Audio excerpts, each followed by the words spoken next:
Okay, well, I still don't understand how I had a coworker who started working with my company as gay at the earring, and yeah, like 5 years later he married. I just don't get it. I just don't get it. But he also followed a soccer team over there, so that's just that kind of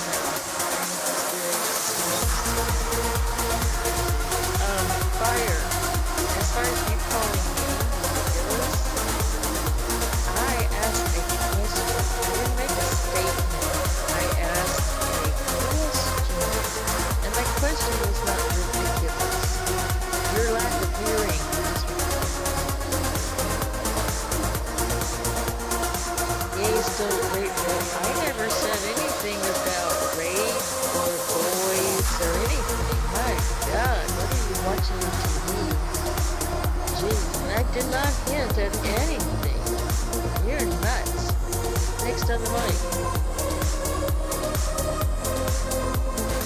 I would just like to remind everyone that we are in a Virgo moon, in a waning moon, and it tends to make us very, very light in our accommodating other situations. And just putting that out there. In other words, the moon is in Virgo, and it shows.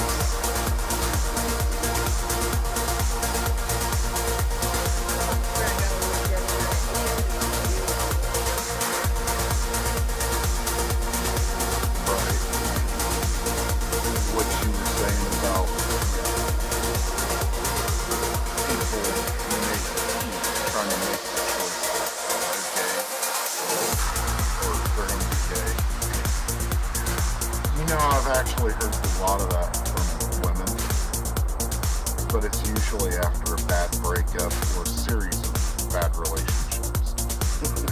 Right? It's, I'm going to stick to women. Or the next relationship I get into is going to be that kind of thing. It don't last. Don't work out.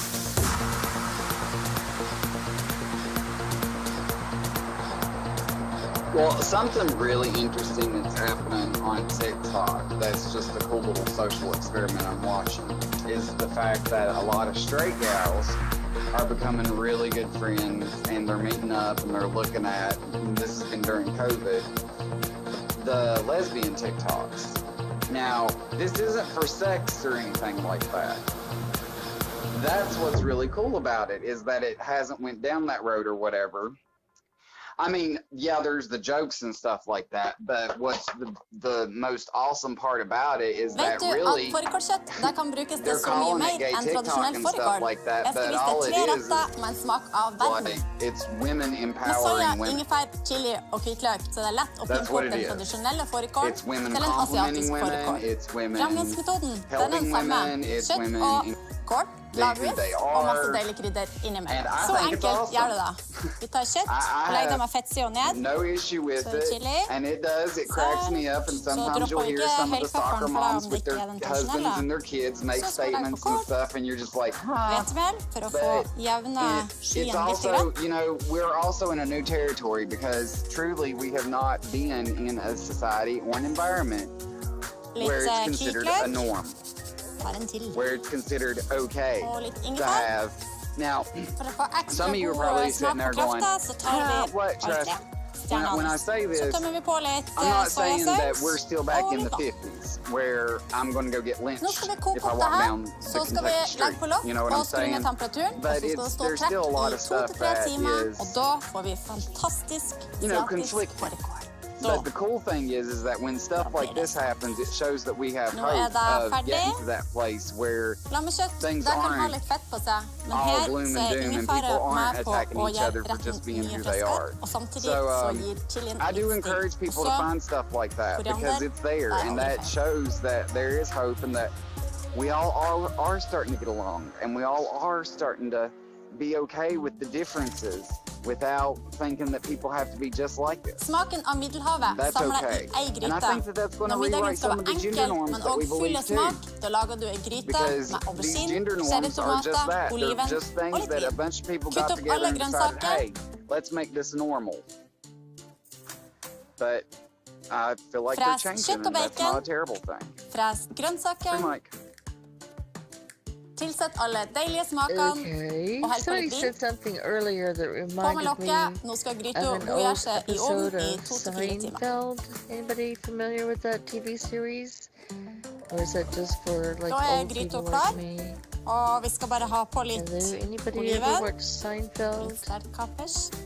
Så tar vi litt bladpersille til slutt. Nobody? Oh, there's one. Okay.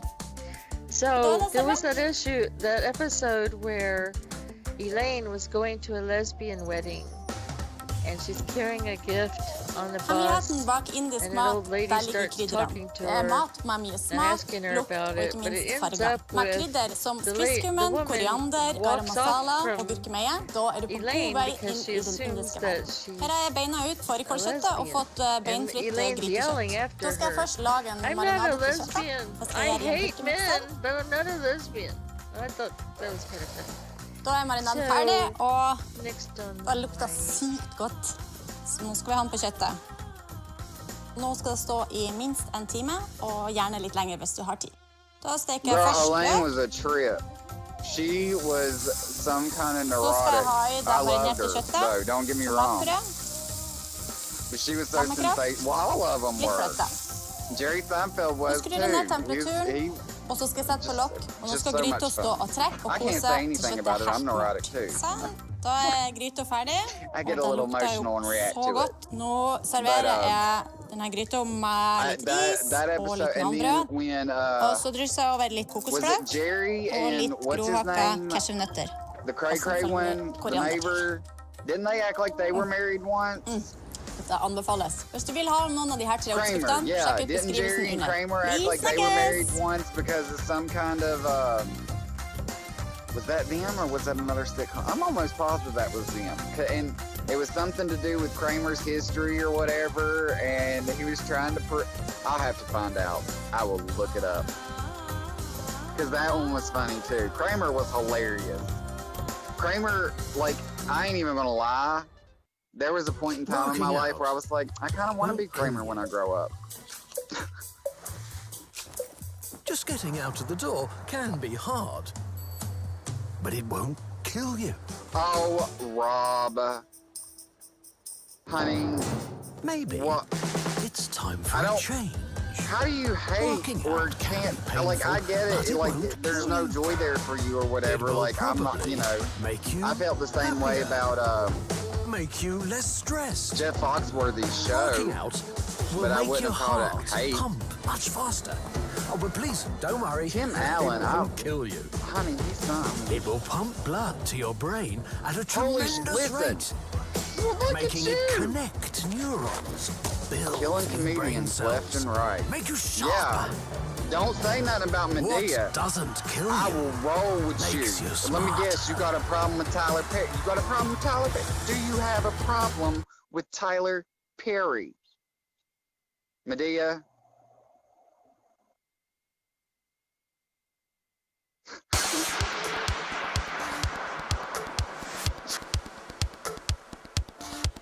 Okay, yeah, I love Medea. And then there's another one. Big Mama, is that the same person? There's like two characters that are similar. And two movie types that are similar. I can't remember. Big Mama's House, was that Medea or was that a different one? Yeah.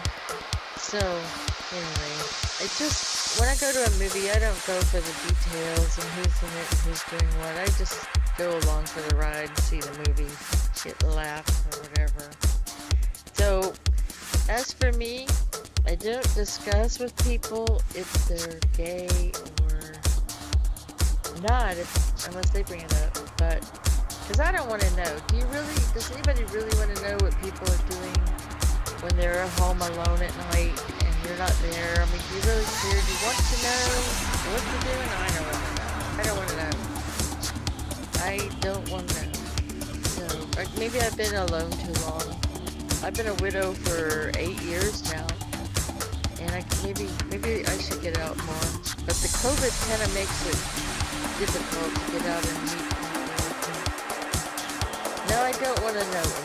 I don't want to see magazines. I don't want to see videos. I don't want to know. I don't want to know. Next on the mic. Yeah, I couldn't stand Medea. Big Mama's House, that was fun. And Seinfeld. Couldn't watch that show.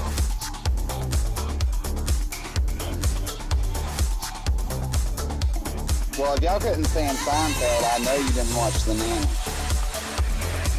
Because Fran Drescher probably drove you crazy. But she cracked me up. Oh.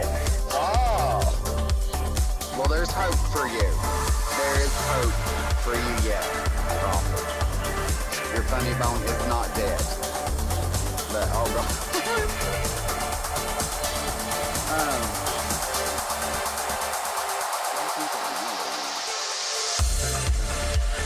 There's quite a few of them that I watched that I love, but nothing will be thank you for being a friend. Traveling down the road and back again. Your heart is true, you're a pal and a confidant. Thank you for being a friend. Rita Ray, yeah. And here's the crazy thing, alright. So I was watching The Golden Girls, and the reason why I was watching it is because people were talking about how woke the Golden Girls were for it being back in the late 70s, early 80s and stuff like that. Yo, they were. They tackled women's rights, and designing women are another one. Both of those. And I ain't even gonna lie, I love me some Designing Galesburg. Yes, girl! They tackled racism, they tackled homosexuality and accepting it, they tackled immigration. Alf was everything. So yeah, I thought that stuff, and ageism, sexism, they were badasses. They were straight up badasses, and they were ahead of their time. That's why Rose Betty White is like, bitches, y'all can't touch me. Okay? I've already lived this. I love Betty White. Anybody who don't like Betty White, I don't know what to do for you. Right. Hot in Cleveland was everything. She was so ornery. Olga, I loved her.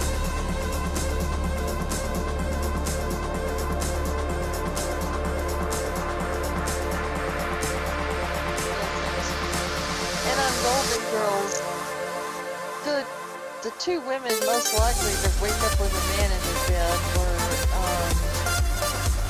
Blanche, the wild-looking part, and the old lady, Sophia. Those two always had a man. It was funny, and the others tried, but not so well. But what was that? Which movie was it? It was like a Mama's House Halloween or something, and these people are in a box and they keep sneaking up on people and scaring them, and then the box sneaks up on Big Mama or whoever and beats the crap out of them. Anybody remember that scene? I've seen an interview with Sylvester Stallone.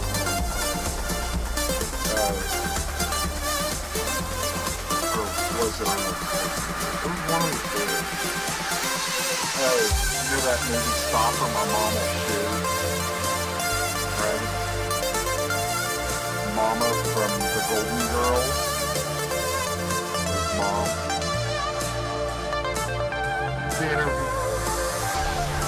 He Arnold Schwarzenegger tricked Sylvester Stallone into doing that movie. I thought that was fun.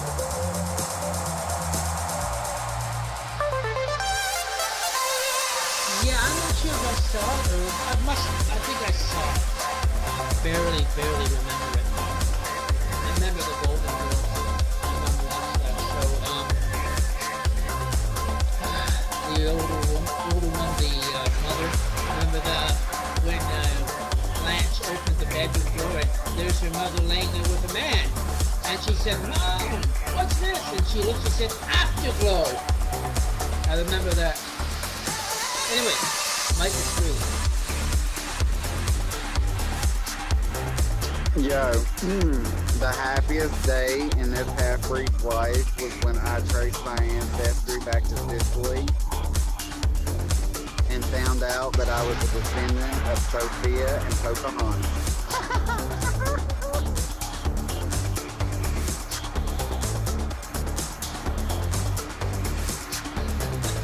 Yeah. Bright Star, I was looking at your camera and it's like frozen and there's this horrible expression on your face and I'm looking like, what? What's wrong? But it's funny when some people's cameras freeze and it catches them in that just moment of... Anyway, Mike is free.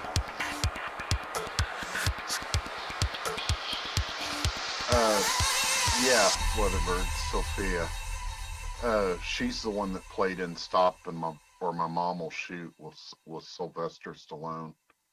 Arnold Schwarzenegger actually tricked him into doing that movie.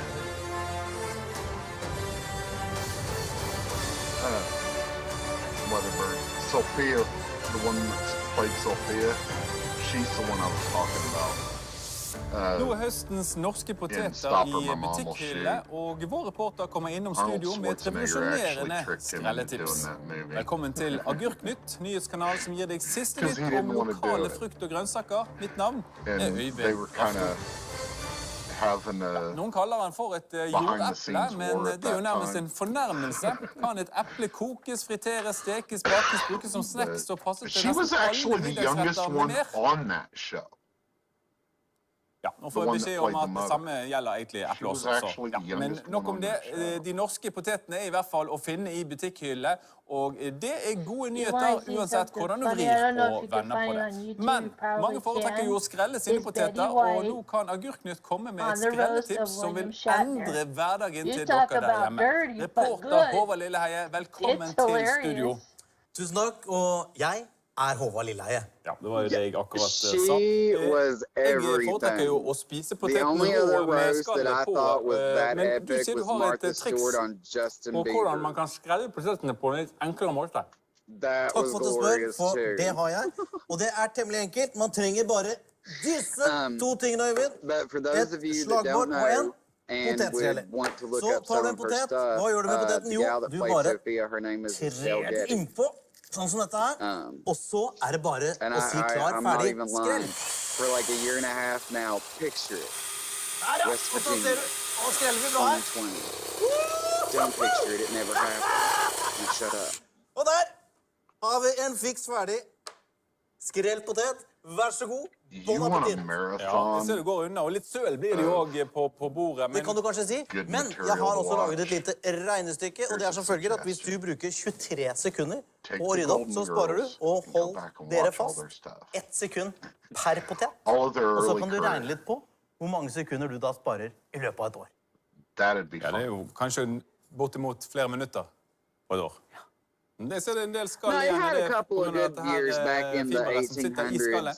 Ja, nei, ikke sant? For at det er jo skallet som er kanskje det aller sunneste på poteten, ikke sant? Men så får du gode skrelte følelsene i midten. Det beste av to verdener, vil jeg si. Helt bevisst valg der. Helt bevisst. Ser fint ut, ja, det i hvert fall. Og vår huskokk, Christian André Pettersen, han bruker i dag poteten når han lager en frokost røstig med stekt egg og chili. Holder meg ingenting. Abonner her nede for å holde deg oppdatert på de siste agurknyhetene, og med det takker vi for oss. I say potato! You say potato! The leaves are absolutely gorgeous. There's fire everywhere. this is what it looks like sitting under here. Not that I'm trying to be Mark, but I'm just sitting on the porch minding my own business, watching kittens play with leaves, because that's super cute too. Simon and Joe both invest in stocks. Simon uses eToro to invest in stocks without paying commission. Joe has to pay his bank a commission every time he buys or sells a stock. Simon uses CopyTrader to replicate the portfolios of leading investors in real time.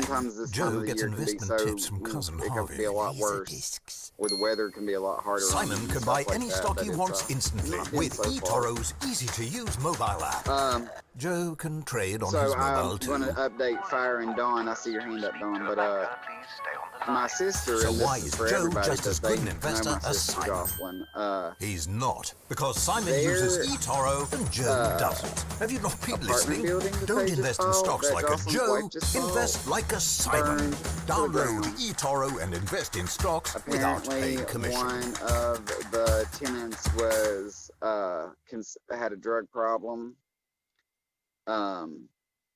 Yeah, and so they're having to deal with a lot of that stuff. And Moon Charmed, yeah, she knows her. So you know, if you do the thoughts and prayers thing and stuff like that, please do. And her name's Jocelyn if y'all need that. But they're all right so far, but found out that there's a couple of things that didn't happen that should have happened, and a couple more things that are going to have to happen that could be terrifying. So I'm having to support them through this right now. I think they're going to be okay, but I just unfortunately doesn't look like there's going to be a whole lot that can be done with the place other than maybe clean it up and donate it to the city. Would be less expensive for them than actually trying to keep it, redo it, and, you know, so 2020, y'all.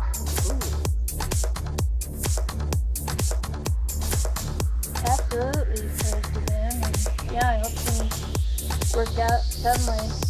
I was just up here to go back on my Green Marathon watching.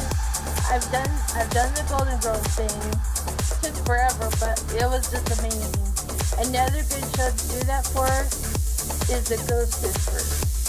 The reason I say that is that my brother Ben, we started watching it, but the program kept coming up with this like plane crash.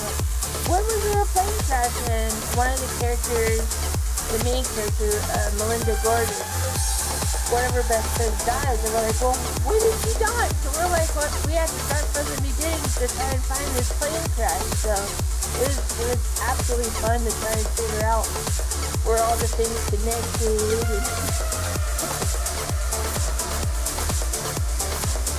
Hey, y'all.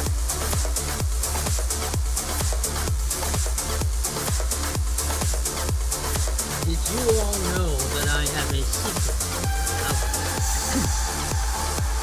It's called the Cat Whisperer.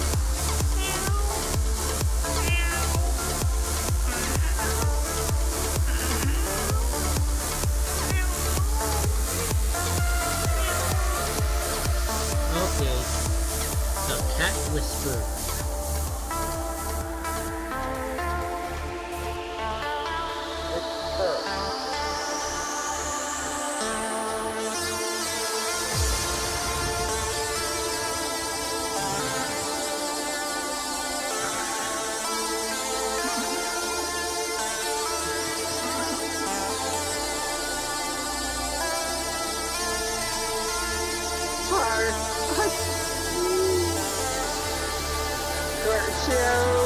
It's a Virgo moon. Woo!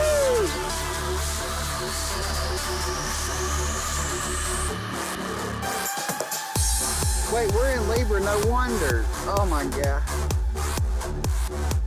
No, mate, I could not figure, we're not in Scorpio yet, that's why. Oh my days. You don't know when you go.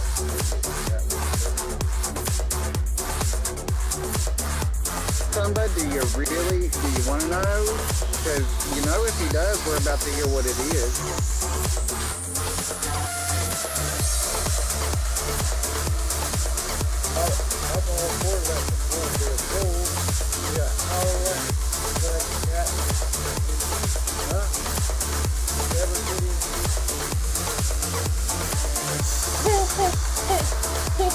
guess my question is, what are the actual cats doing listening to something like that?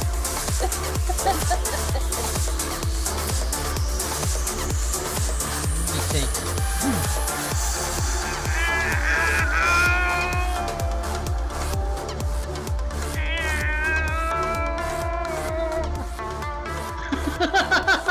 Look at her, look at her.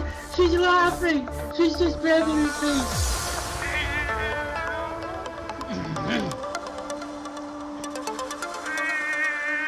Oh, look at my cat's looking at me now.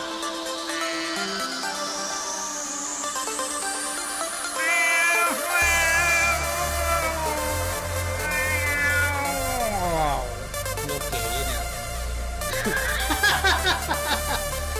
okay, anyway, Mike is cool.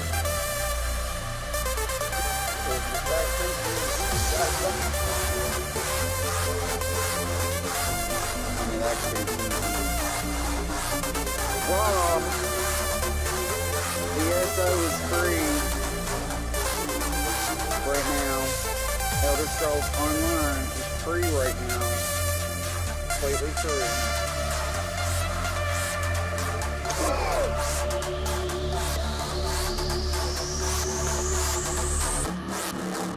Why haven't I got the name?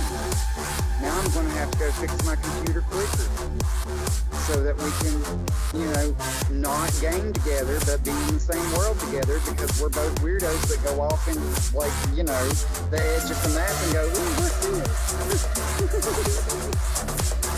But the cool news is that game actually gives you like treasure maps and stuff like that, so you actually have a reason to do that.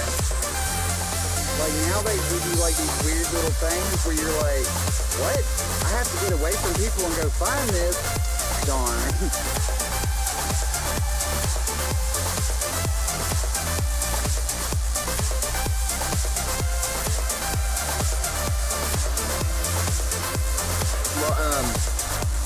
No, I can find you on there now. Yeah, I remember the first time we all used to try the game, and it was like, I don't know, do we put in the A? Is there a space in your name? What? It's a lot easier now.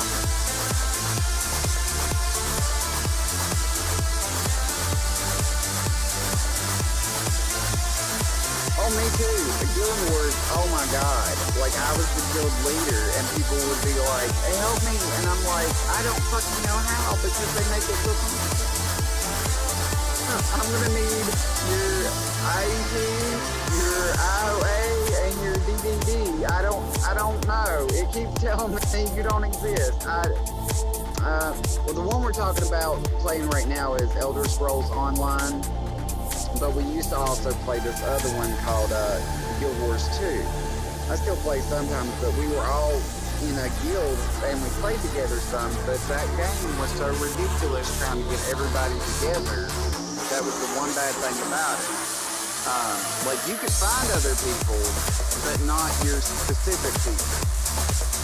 But this one, the Elder Scrolls Elder Scrolls Online is literally, it got named #1 MMO again this year. And it helps with that. It's a lot easier. Plus, it gives you more than one guild to get into if you want to. That way, you got other people that you can hang out with. But for the most part, yeah, they, especially, now the PC people, I find them to be a lot more helpful and enjoyable. The PS4 people, they alright. But there's a lot more kids on the consoles than there are the PCs. That's what I noticed. Like the PC, most of my guilds were adults and retirees and stuff. On the PS4, it's like, I just got out of school. I'm like, no, bye. Enjoy your day.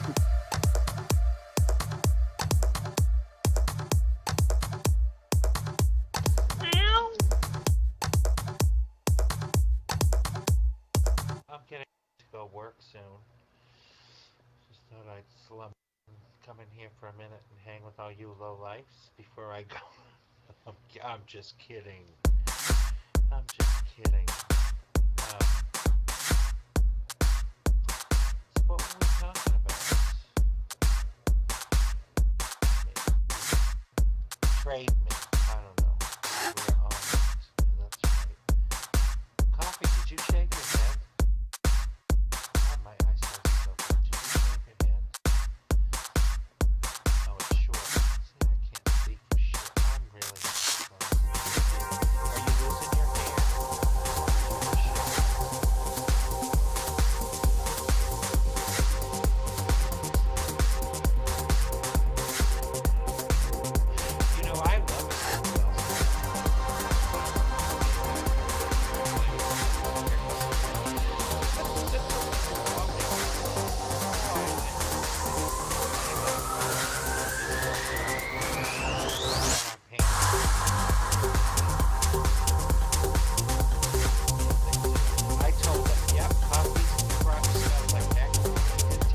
is that the Zoom meeting I keep missing?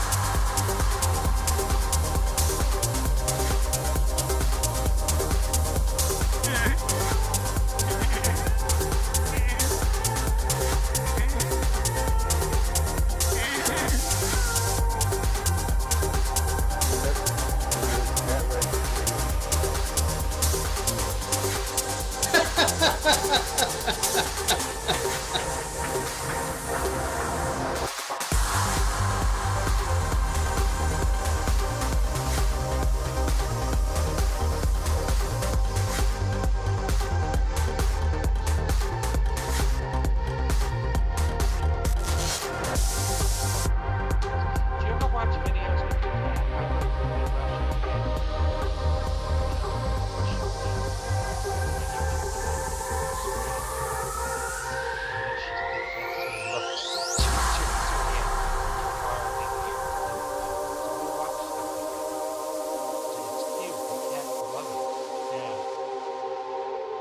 Yeah, especially when they meow, you know? It's funny.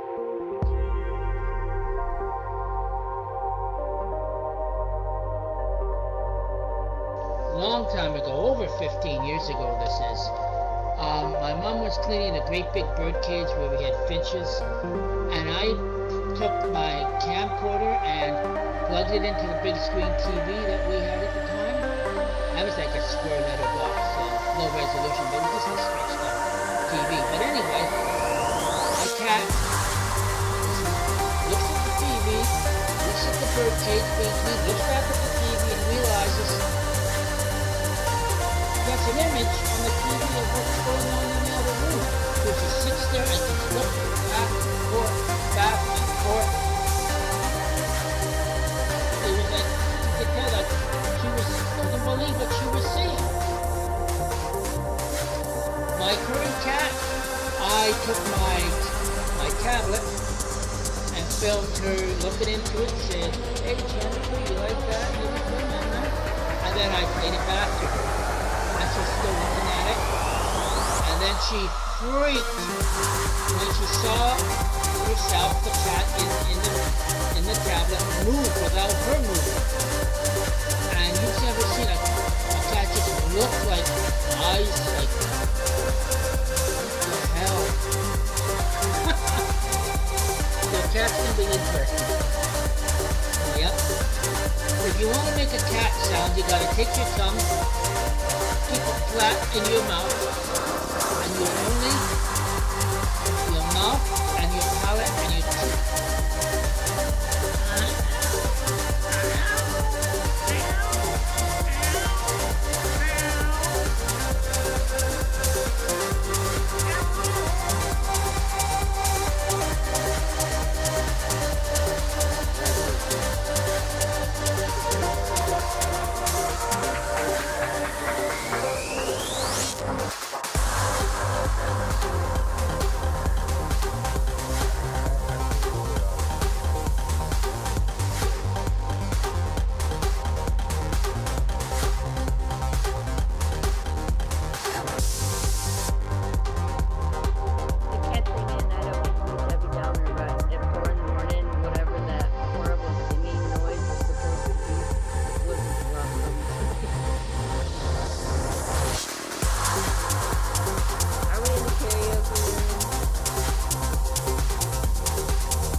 Karaoke room for cats.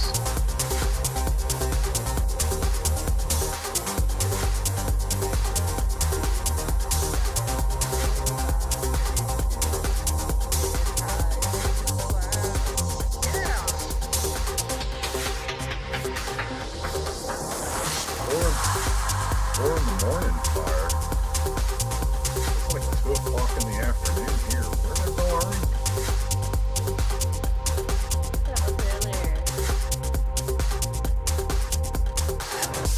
Oh, okay.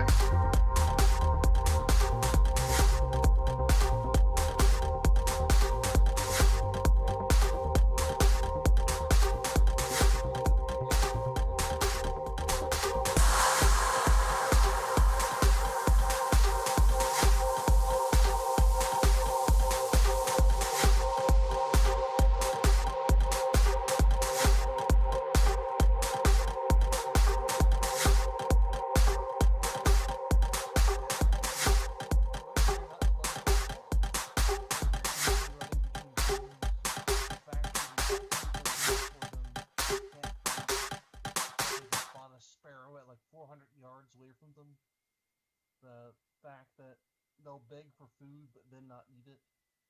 The fact that they're constantly trying to trip you. Du hører på musikk hele dagen, og derfor vil du ha muligheten til å lytte uten nett og i bakgrunnen, og uten reklame. Du får alt dette i den nye YouTube-appen for musikkstrømming. Last ned YouTube Music i dag, så får du et prøveabonnement på YouTube Music Premium. Begrensninger gjelder. Every cat owner has through a certain amount of cat training, and the cat will train you.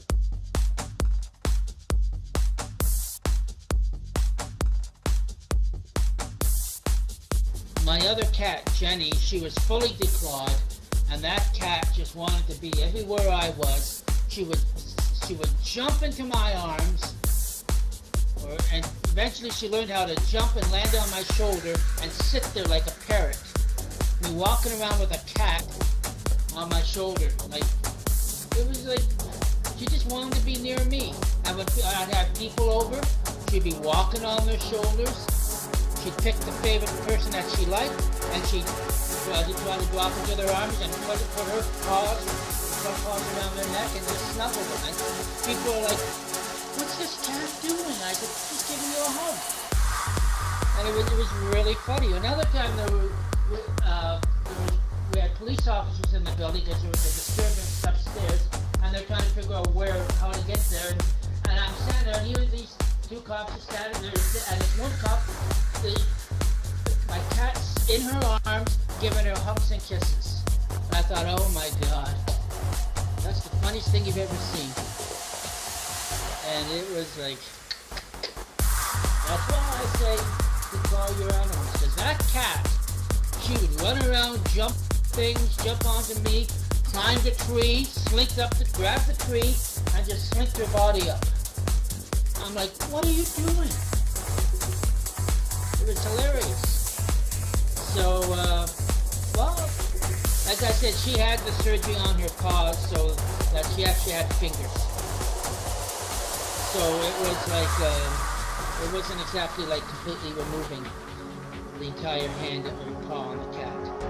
She had fingers. Well, she was a happy cat because she got the disease that was going around, and that was very nice.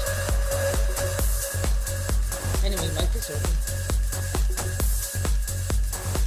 I can't believe anybody would advocate to declaw cats. It's one thing if you want to torture and maim your own animals, but you really shouldn't tell other people to do it. And I don't care how much of her digits were left, to declaw a cat, they literally have to take the first knuckle of the claw. There is no other way to do it. There is no nice, cute Disney way of saying you literally rip out their fingernails and they heal back. The nubs. So sure, she was happy, she adapted, but don't tell other people that they need to declaw their cat.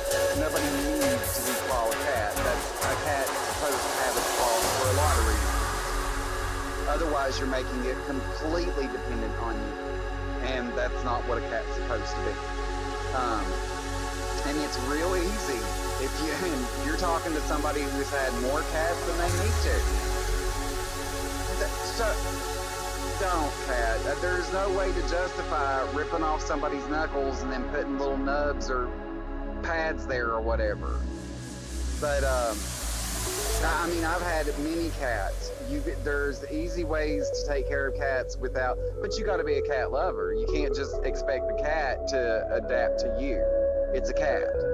So, I mean, if you don't get it something to scratch its claws where it can't go outside, yes, it will find something to trim its claws. That's what they do. In fact, when they do that, they're usually showing either affection or they're trying to clean themselves. So either way, they're not actually being bad. It's just, it happens to be destructive if you got bougie furniture. But trust me, this is also why you don't see any curtains in my house, in the room that the cats get to go in. Because that's just asking a cat. That's saying, hey cat, I dare you to be a cat and climb. Because the first fucking thing a cat's gonna do is go, for me? Thank you so much, human. That's just what they do. Oh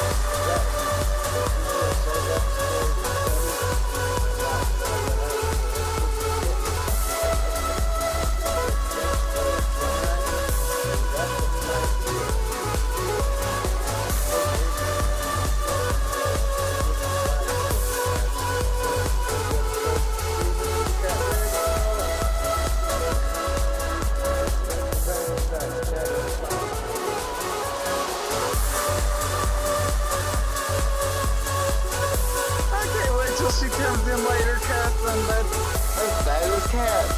There we go. That's a cat. Human, why did you put the trap with the little sky nugget? I went for a sky nugget, human, and the trap got me.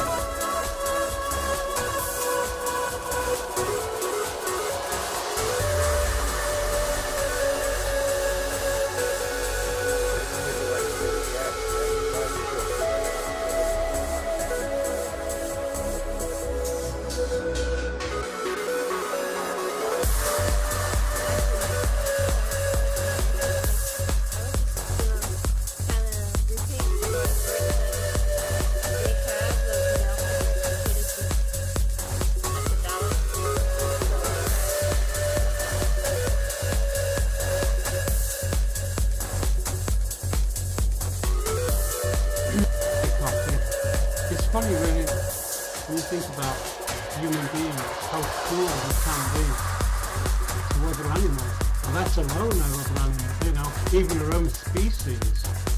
I mean, our own children, some religions, for example, you know, circumcision on a child.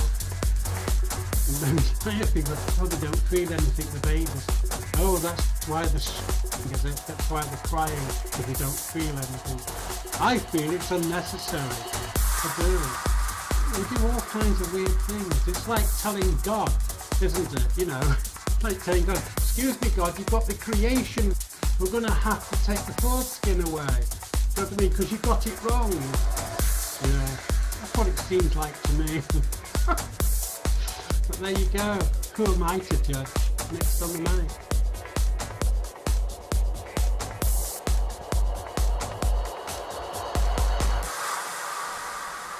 Yeah, that's one of the grossest things I've ever seen or heard of, and cruelest thing. Before you brought up circumcision, I came up with a brilliant idea as a burglar, deterrent, and trap system. You have two exits into your home. One exit you use. But when you leave, a doorway closes and only allows entrance to another hallway. And what's in there is designed to catch a thief. Easy way to make it easy for them to get in. When they get in, all of a sudden a light comes on. And all these fly traps drop down on top of them. And they get stuck in there. Intruder alert. Anyway, life is over.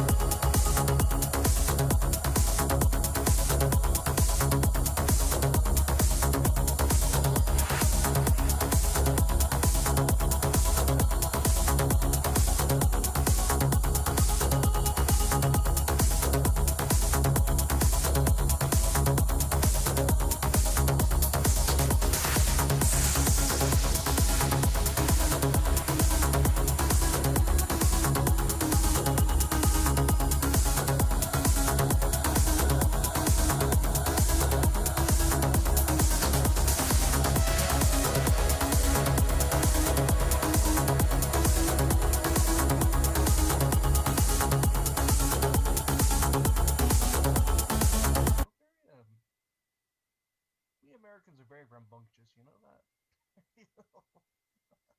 Anyways, Yeah, okay. I had a to Dr. Dangerman, but when I checked my chatters list, he's gone all of a sudden. Huh?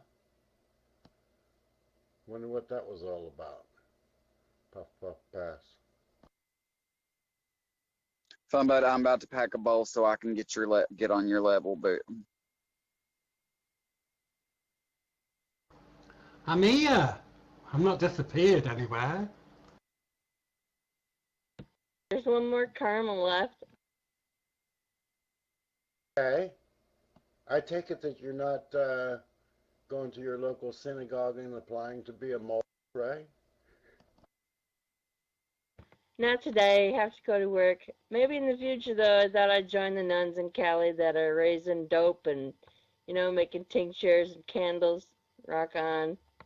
That's a sister's way of life. If I gotta learn that Jesus shit, I'll try that too.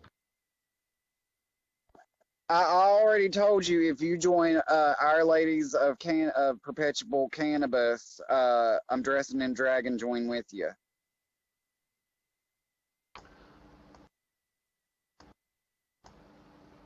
I think Funbud was asking me the question. No, you're quite right on that one, Funbud. No, it's not my sort of thing, thank you.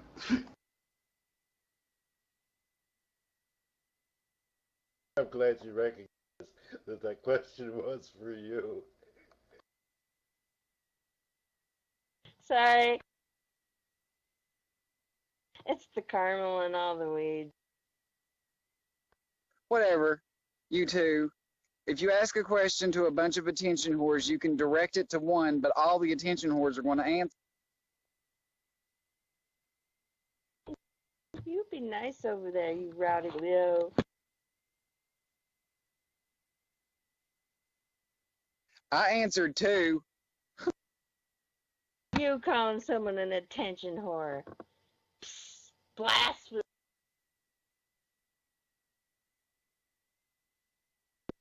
I was referring to both of us, dear. Both of us. So come sit down beside me and hit this vault. Okay, I'm down. Move over.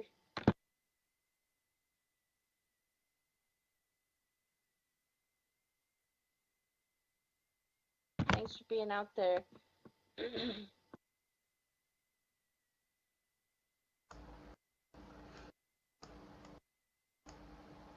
I don't get mine till tomorrow. That's right. So you've all been warned. So you smoke others. Damn. I got 2 sativas, jet fuel, and then I got one that's called chocolate chip. It's got like 28%, and then I think the other one's motor breath or G4, one of the two. I'm good. I was just going to say, Fun, but I was going to give you a tip, but it's not appropriate time to talk about it. Hey, Fire, I will tell you that since I've started learning their names and stuff like that, jet fuel is one of my faves because it's a nice sativa without being overpowering. Yeah, it makes me want to work instead of just go to sleep. Or I want to be creative or moving. It's good. It's not as high though. I think it's either between 19 or 23. Thanks, but no thanks to the tips, sir. I suspect I know where you got them.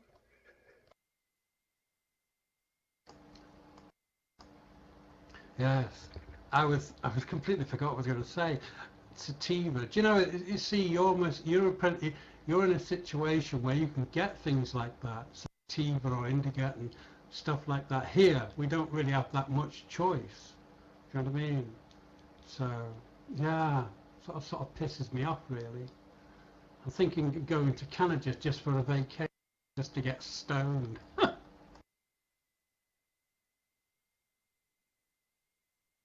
Okay, so you're talking about marijuana? That's what that is? Okay. Closest thing that I ever touch is Gatorade or a little power drink shot. That's I take when I'm cycling if I start getting cramps and that. That's the only thing. Okay. Whatever.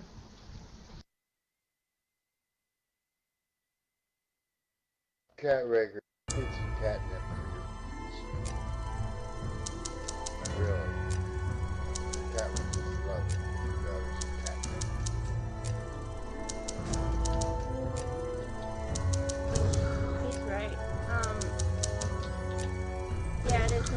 it's legal, and you can. I don't know how it is in your country, but in America, sign a petition and we do it over and over until we get the number we need, and that's what it took to make it legal here in Michigan. So you have to be part of your democracy or your process. Make it what you want.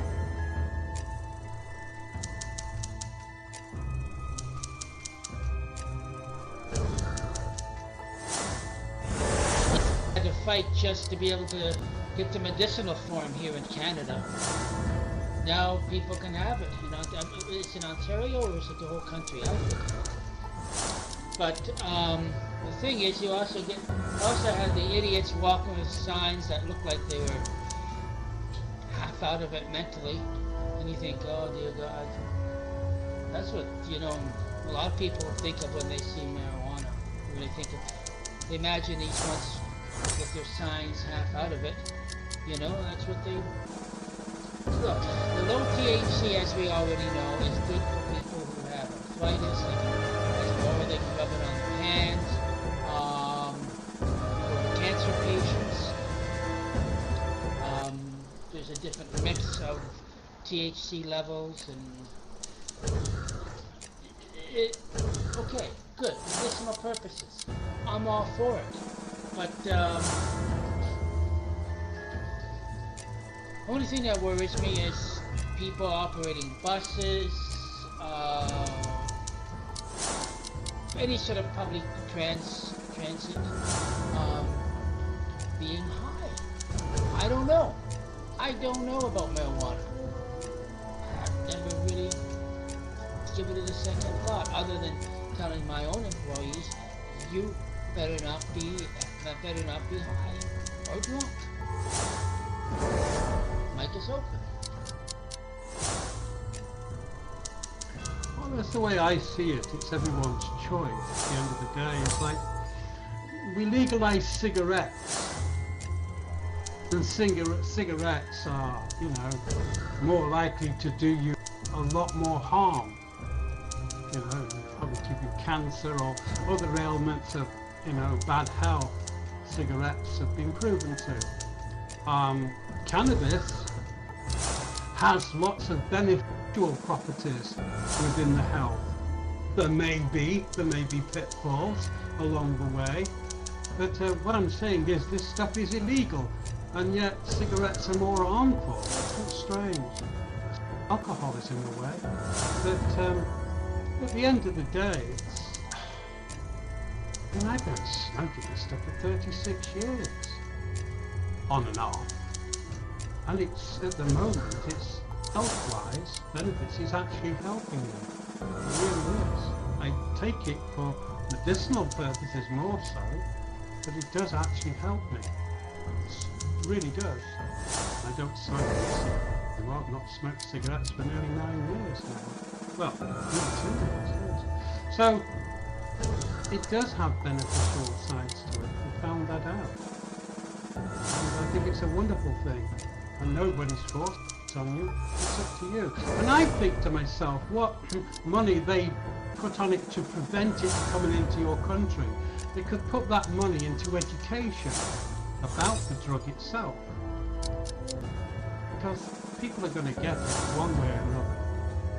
Maybe putting education in so we learn a bit more about it. That's just my opinion though. Anyway, your mic, right stuff.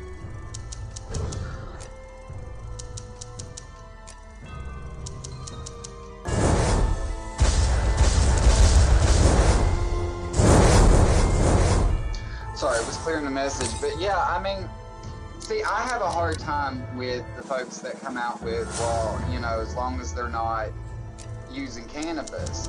But if cannabis is their medication and somebody is allowed to use Valium or Xanax and, still be able to be considered completely normal and okay, and we know that they're anything but, we've learned that from the medications and stuff, we really need to take a step back before we make those statements and reevaluate what it is we are allowing. Because for all of us that say that we have an issue with somebody driving drunk or we have somebody driving stoned, Well, Xanax literally gives you the same effect, the stoned effect, only it doesn't give you the euphoria that counters that, which can allow you to still be active. And I'm not advocating that anybody get stoned and drive, all right?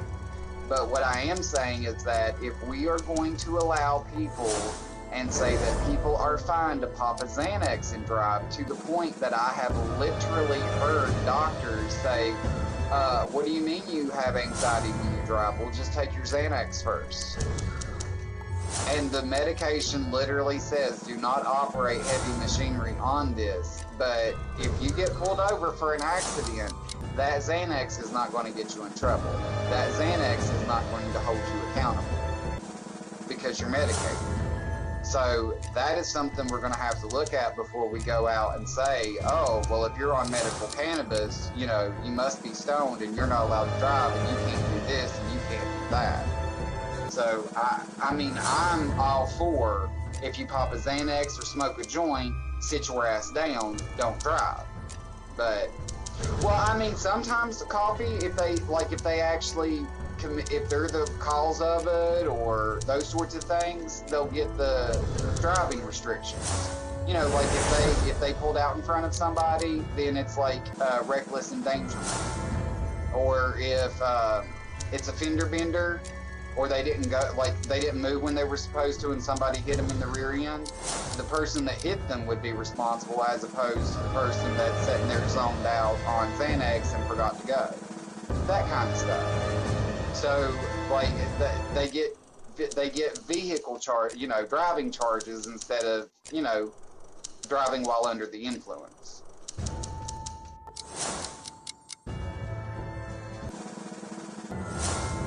What dead pedestrian?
just really stupid things, missing payments, not having employment consistently.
And it felt so good to get that legal by the pot.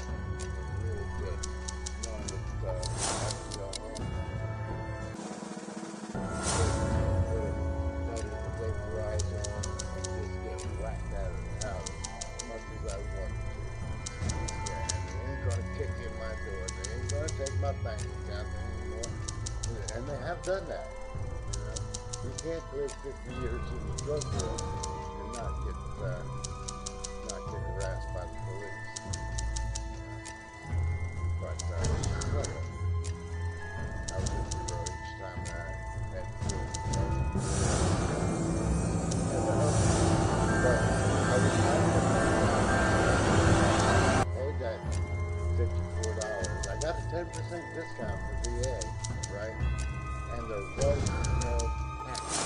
There's tax on Pennsylvania medical marijuana, no matter what form it's in, wax, paste, oil, bud, or bacon. Doesn't matter what it is. It is produced and processed here in Pennsylvania, and there's no tax on it. Now, the employees that work in the production of the product, yeah, they pay a income tax on their wages, but there's no added tax to the sale of medical marijuana. Now, I expect there to be, if Pennsylvania does what the governor wants it to do with recreational marijuana, I expect there to be a tax on that. 100% tax on it, you know, because it's so cheap to grow, you know, so Pennsylvania used to be one of the biggest producers of industrial hemp.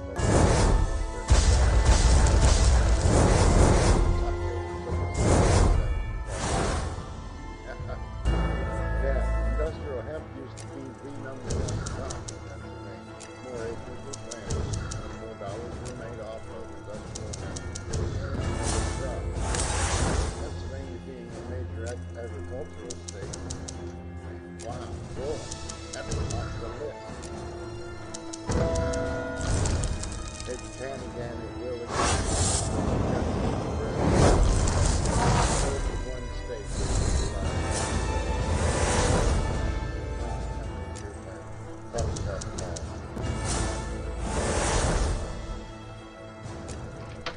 You know, part of the reason I had so much time this last time through the system was because of just some of the They actually offered me 3 different plea bargains, totaling like 7.5 years on each one. 7 to 7.5 years on each one. That was their plea bargain.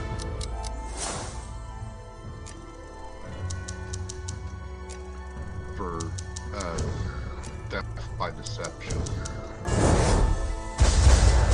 And the most time, though, I would have done under the plea bargain was like 1.5 years in the jail, right?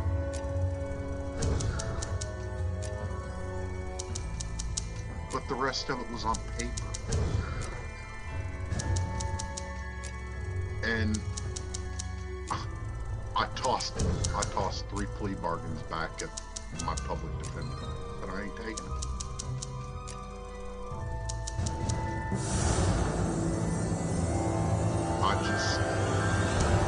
I wanted to be done with the system. I told him I wanted my straight time. And it was probably the best move I ever made when it came to the legal system. Because when I got out, I did like 1 year and 10 months or something like that on parole, and that was it.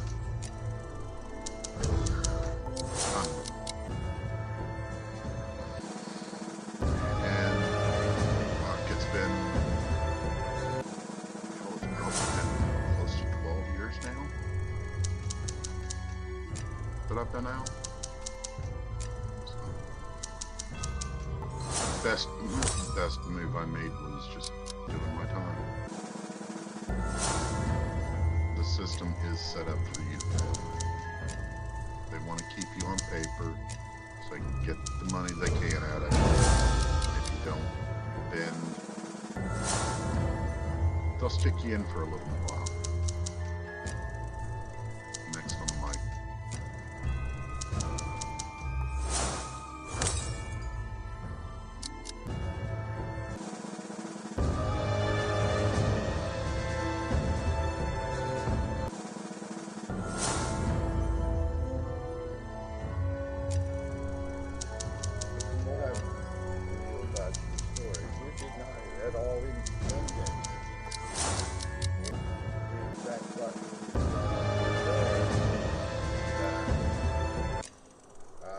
Why didn't you tell that to the judge?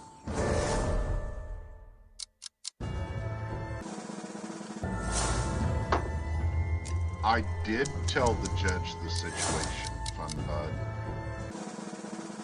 And she asked me one question. Did you know that the money was not going to be in the account within 10 days? And to that I had to say yes.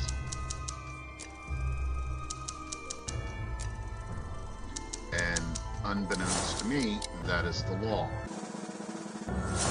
To write a check without it being theft by deception, you have to have an expectation that the money is going to be in the account within 10 days of writing the check.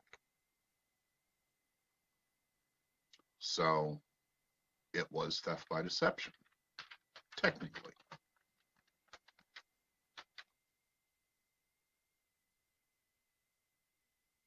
Yeah, Indiana has some banking rules. I wrote a check to my daughter September 2nd. had it put in the mail. Her birthday was September 14th. She got it a week early. Okay. She didn't deposit it until her birthday, but a week after her birthday, she had the added money in her account, but it still was not off my checking account here in Pennsylvania. I don't know why the bank, probably one of them screwy bank rules that Indiana had, that they didn't get their money until a week late, at least 2 weeks late. Huh. I'm glad I don't live in Indiana, although I got 3 grandsons out there. And they're just getting, 2 of them are fishing age. Damn. Oh well. I got 2 sons here in Pennsylvania. They could take me fishing.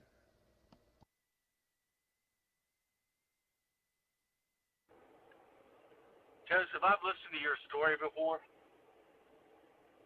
and my only question of you, had you had any types of previous run-in with the law? Because sentencing somebody to jail time for what you did is kind of lame. It really is. It's kind of lame.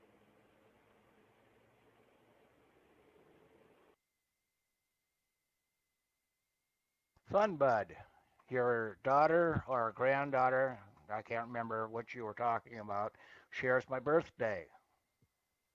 September 14th. Mike is free. Been in and out of the system pretty much all my life. So, yeah.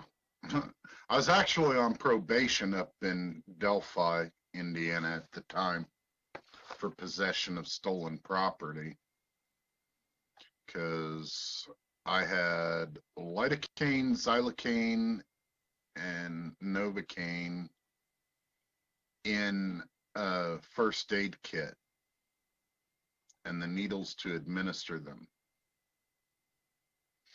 Well, I didn't get them legally, so when I got pulled over one night for my high beams, they searched the car, found the first aid kit that I didn't realize was in there, and I got run up on the charges for those. So. Yeah, not been a good boy, Mike. I'm not saying I have. I'm just saying the best choice I ever made was not to play their games.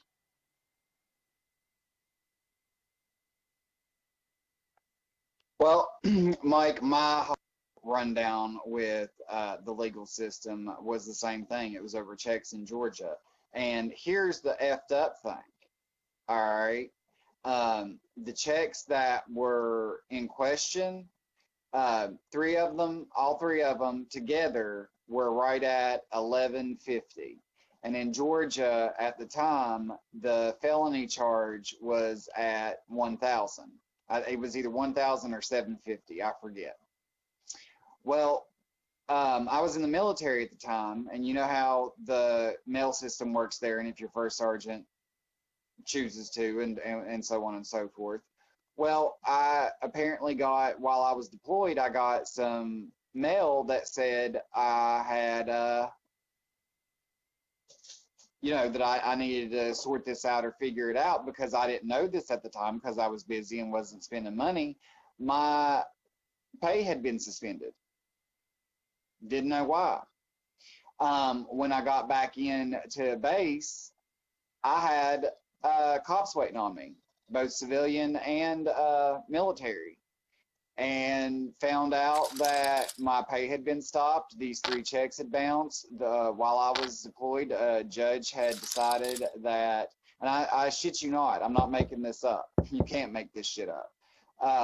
the judge had decided that all three of them were not separate charges. They were one charge, which made it a felony charge.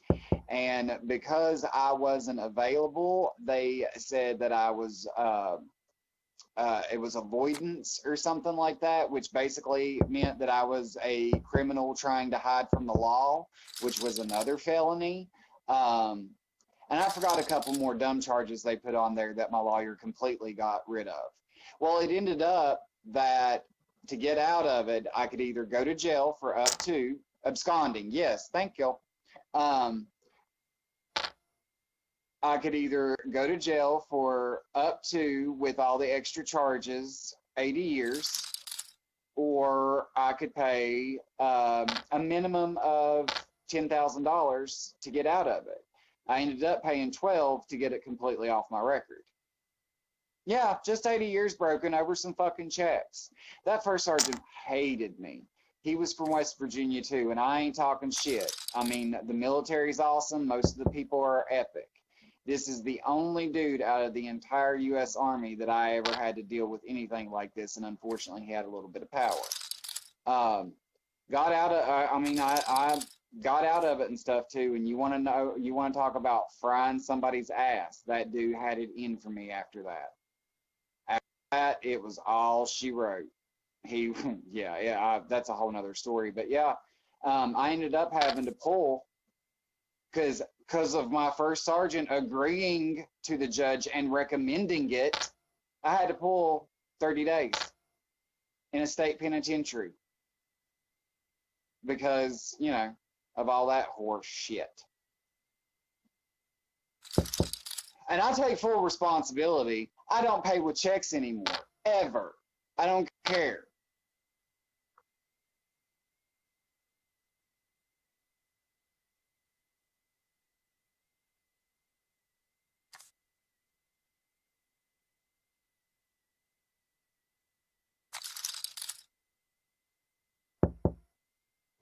Yeah, it's been well over 10 seconds. Somebody else was on my list between us, but Joseph, the only thing I'm really surprised about is that you gave him a year and 10 months on paper. I wouldn't have taken that chance. I'd have maxed the fuckers. Although I say that, and I remember back, I only got to 5, and they kept me for 2.5. That meant I only had to walk off 2.5 years, and I didn't get any violation, and it finally went away. And in fact, I ended up paying them an extra $25 in supervision fee that they told me I could get back if I wrote them a letter and asked for it. That's you just keep it. It's a bonus. Because I know I cost the state at least $100K, maybe $250,000 a year for the first 2.5 years. You know, that was my purpose. And take no offense to this, Mike Knows God. My whole purpose when I got busted for a half-ounce of pot deliveries and alleged 1/8 ounces, right, was to cost the state as much as it had to cost them to prosecute me for pot. And it worked. And I was a hero during that time. And the only thing I regret about it was the couple of years I missed with both my boys. But I'm making up for that now. Puff, puff, pass. Fun, bud. Indiana is a mandatory parole state.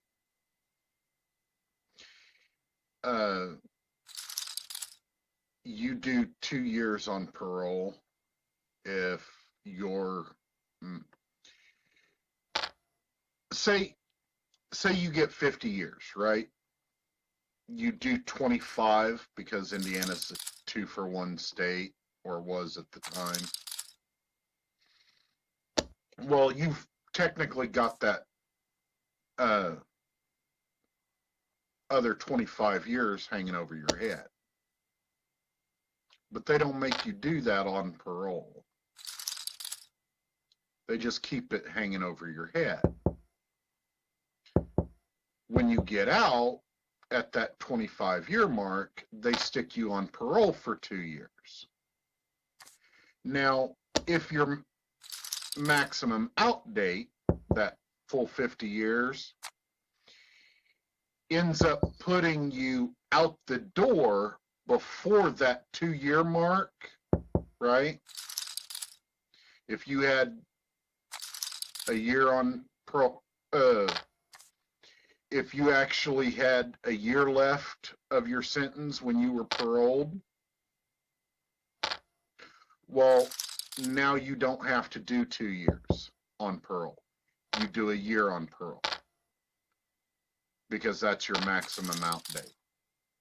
So, yeah, that's why I did the time. Indiana's a mandatory parole state. You're doing parole. You're doing paper. There's no getting out of it. But it costs them more than it cost me. It, you know, in the end, really, you know, they had to house me, they had to feed me, and I didn't pay them a damn dime in the long run. Although I still owe for the checks. Those were, according to the deal I finally took, I was to do my time without probation, parole, or anything like, or probation, or any house arrest or work release or any of that. But as a matter of restitution, the checks were written off as a civil judgment against me. So I still owe that money. I need to get it taken care of. But I didn't do any of the shit that they like to keep you on paper with. And that was my objective more than anything else.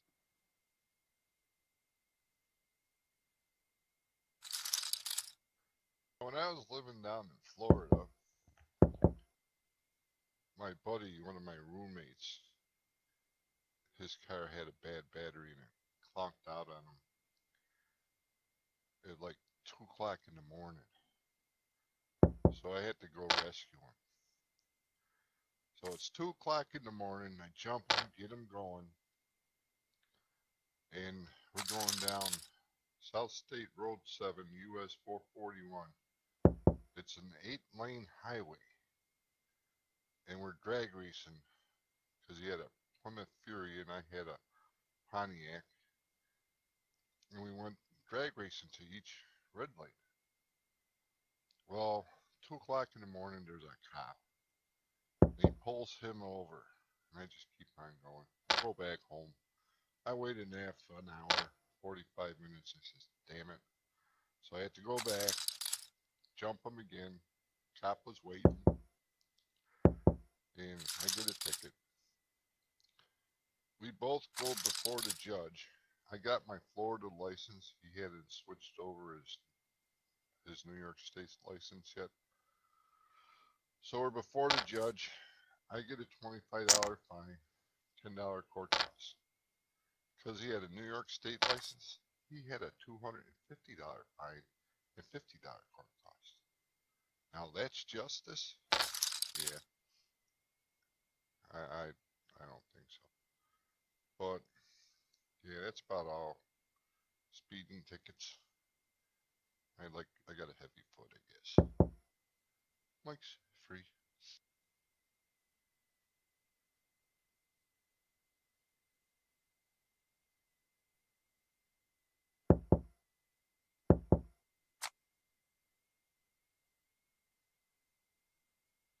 Y'all are a bunch of law-breaking convicts. No, I'm teasing.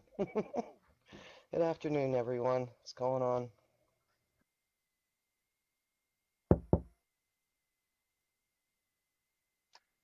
Is this when I call you an old titty dancer? Old Soviet. considered a man until you did 2 years in the army, 2 years in college, and 2 years in the gulag.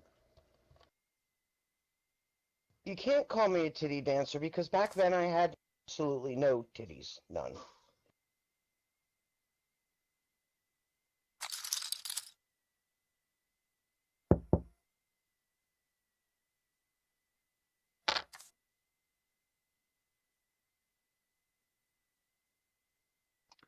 Morning, Jen.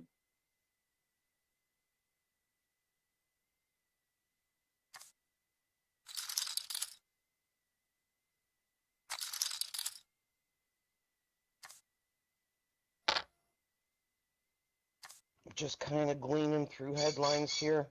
I guess the town meetings are the town hall things are tonight. Are both of them tonight?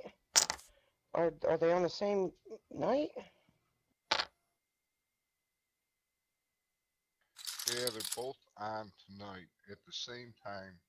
Trump is on NBC and Biden's going to be on ABC. Don Lemon on CNN was raking NBC executives over the coals last night, saying, basically they're doing it for ratings. The same night, the same time, they're trying to do ratings. And he says, there's more Biden voters than there are Trump voters, so what's that going to do for their ratings? Yeah. Funny election year. 19 days ago. Mike's free. Well, I'm pretty sure Biden's going to do quite well. It's going to be fine. It's going to be fun to watch Trump, though. Trump's going to be looking like a deer in the headlights. I don't think they're going to lob him softball questions. I think NBC kind of likes to see him squirm at their profit, NBC was the one who had The Apprentice. NBC was the one who was there when they were filming Trump with Jeffrey Epstein. I think that NBC is giving him rope. They're just giving him the rope. He's going to make a total fool out of himself again. He shouldn't be doing this. I watched a little clip. He was in Iowa, and he was calling them Concast. Concast, not Comcast. Concast. C-O-N. And he has to, of course, he has to spell it out, and he has to explain all that over and over again. But I don't think he's going to do well. So I think it would be more interesting to watch Trump, actually, than it would be to watch Biden. Because, well, I've seen how Biden is with people. He's a compassionate, kind, astute person. And the couple clips that I saw from Trump with his town hall meeting about a couple months ago, he looked like a deer stuck in the headlights. Serious. Open mic.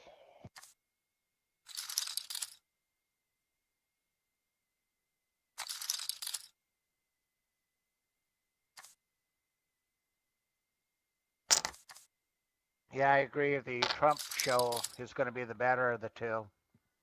I don't think that you don't watch Biden for excitement or for theatrics or for see how deep you can get into it. You watch Trump for that. Everybody likes a good circus. Mike is free. I'd like to see or a Biden speech where he doesn't mention Trump at all, nor doesn't refer to anything about him, and only focuses on his plan and what he's going to do for the country. I doubt that's ever going to happen, but I wonder how many times Biden will mention Trump in his time on TV.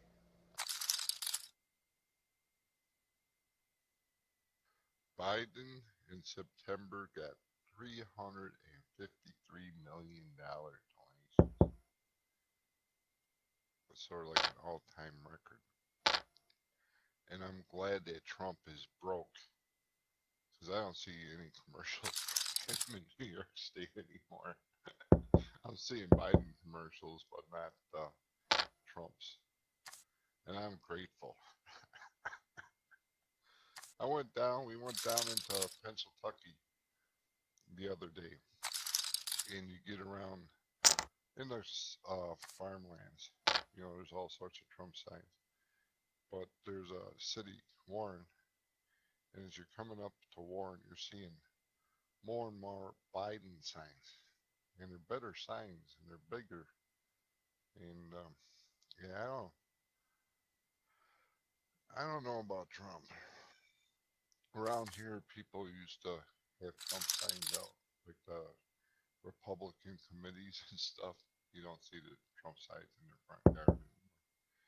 So I don't think he's got that much support in New York State. But who knows? They were saying on Morning Joe that the Republicans are signing up all sorts of new voters, non-college white men. So, but I don't know. I think if the Democrats come out in droves, it'll probably be better. Go ahead, Mr. Risk. Why, thank you. Yeah, I think Trump has given up on Minnesota for the most part.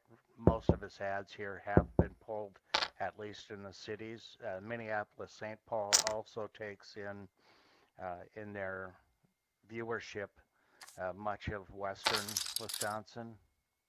And I just don't see the ads for Trump like they used to be. There's a few, and they've changed. Now Trump is talking about Corona instead of COVID instead of street gang violence.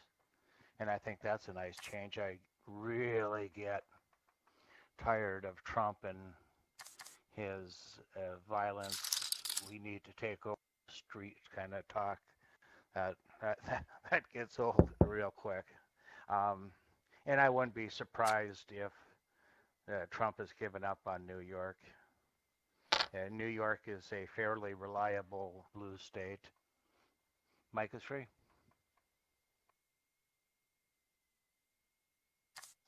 I forgot what I was going to say. Next on the mic.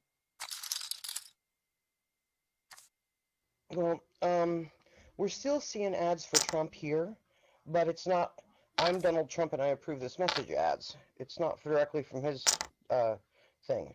It's from other groups that are putting them up, but there's not as many as there were, and they're definitely not from him.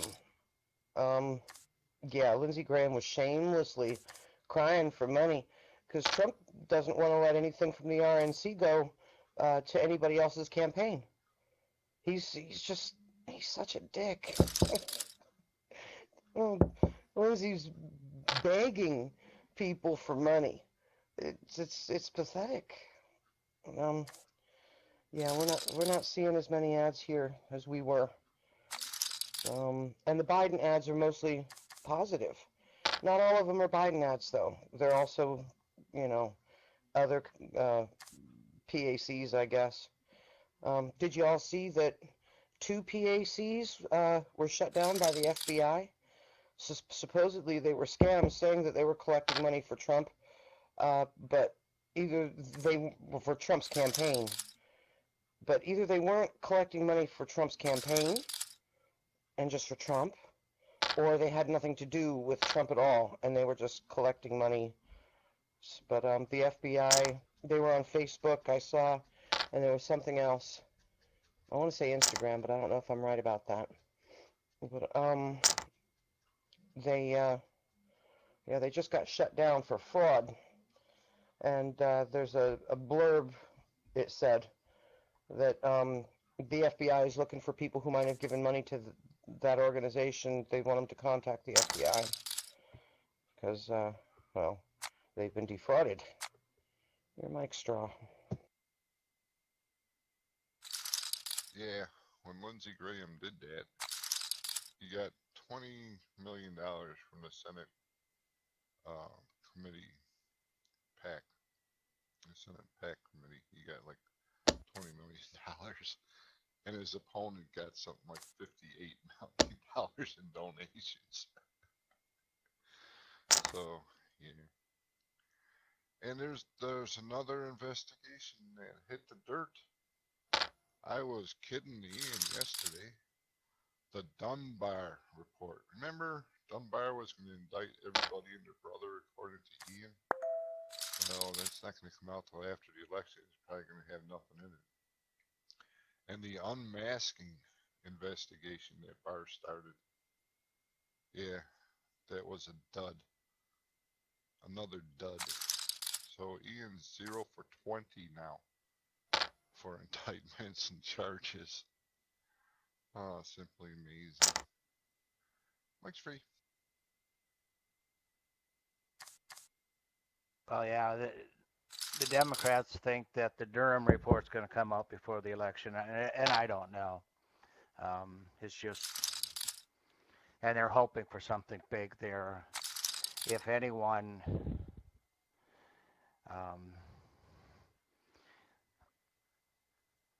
like anyone's going to be prosecuted in that whole mess. I think Trump is in big trouble, just not only in the polls, but looking at that will be out after the election filed. Whew, yeah, I like the sound of that. Mike is great.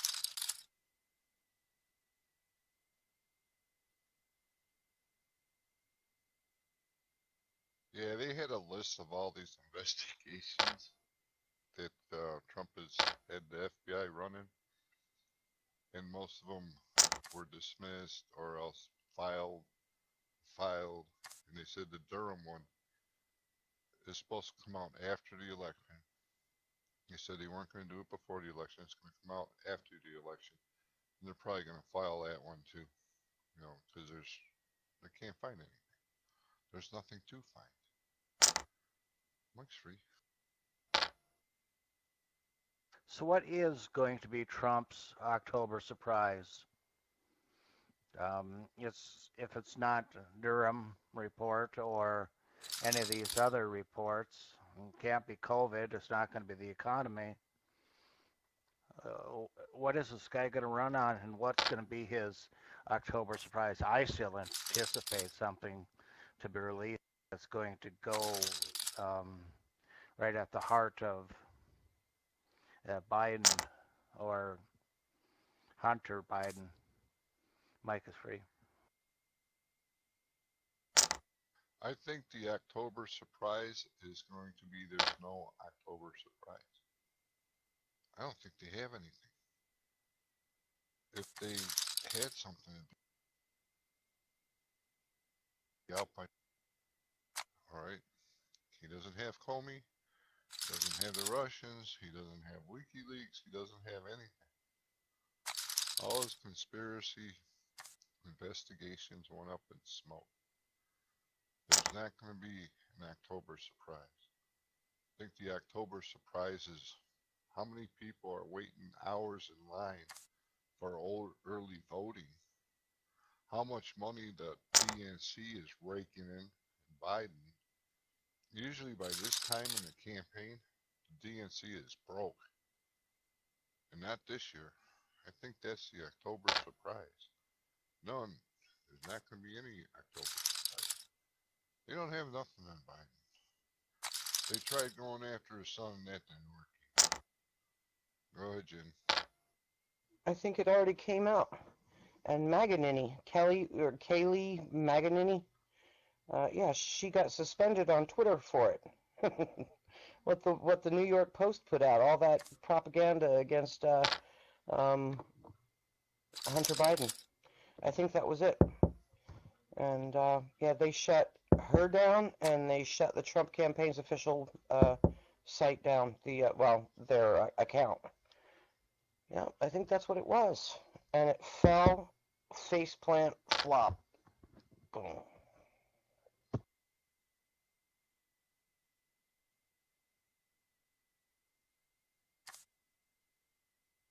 I just hope you guys are right. I don't know, he's surprised and amazed me in the past. I mean, it's unreal, the shit that this man has pulled. But I think that was it. I think that was the one, because that was the one they were working with for so long. That was the one Giuliani was working with, the Russian spy. He was trying to get the dirt out of the Ukraine, and this Russian spy got his visa flagged, and I don't think he's allowed to fly. So I don't know if they arrested him yet. I'm not sure if he's even here. But that's what they were working so hard for these past several months, was trying to get something on Biden's son. So yeah, and it fell, faceplant, splat.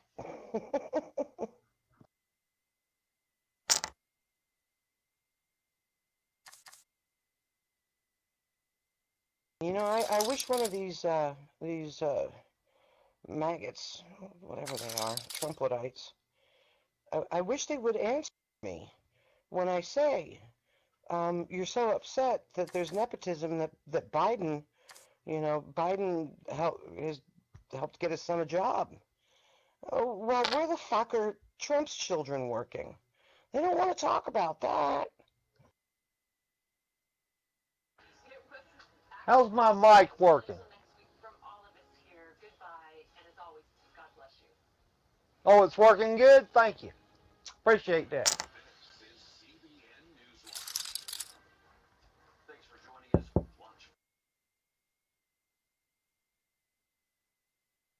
He's watching the 700 Club, Christian Broadcasting Network. Really?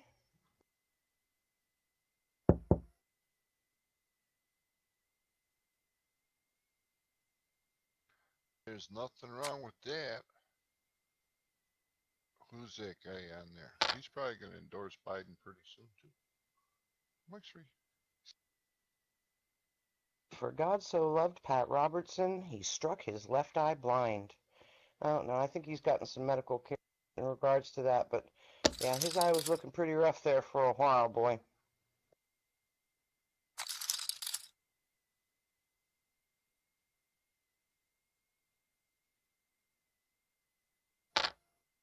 An article I was reading the other day about a whole bunch of evangelical ministers and that. Yeah, they're not supporting Trump. Whole bunch of them. But I don't know any of them. I don't know their names or anything. So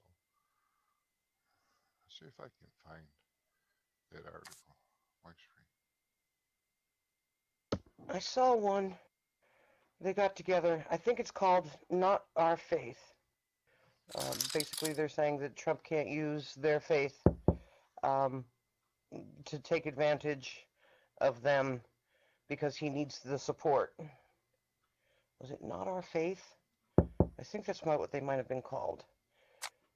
They put a couple of ads out too recently.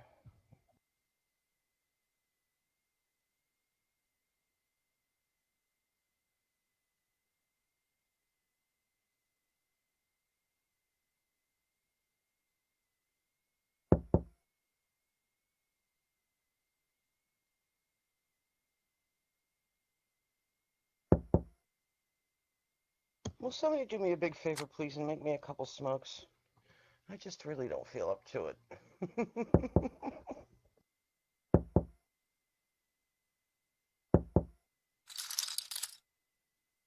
I'll be right back.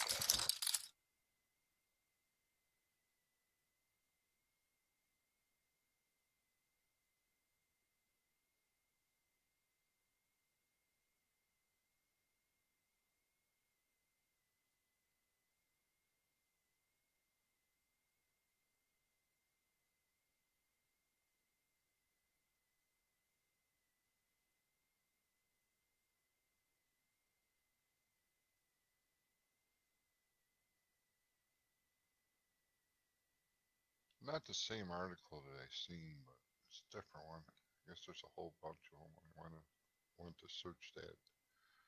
But yeah, he's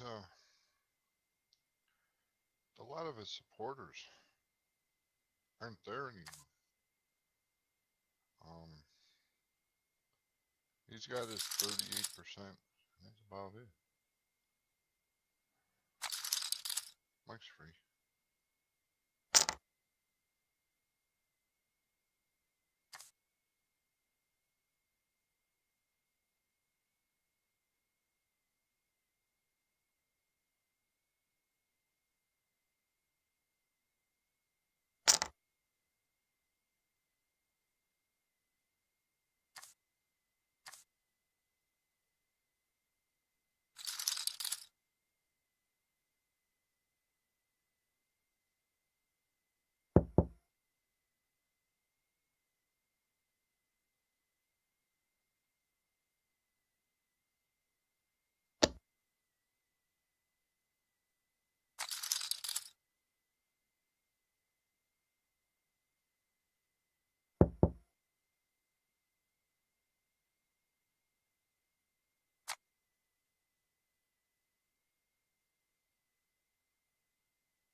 Why wouldn't they be able to vote for Biden, Lars? He's a practicing Catholic. I don't understand that. Mike's free.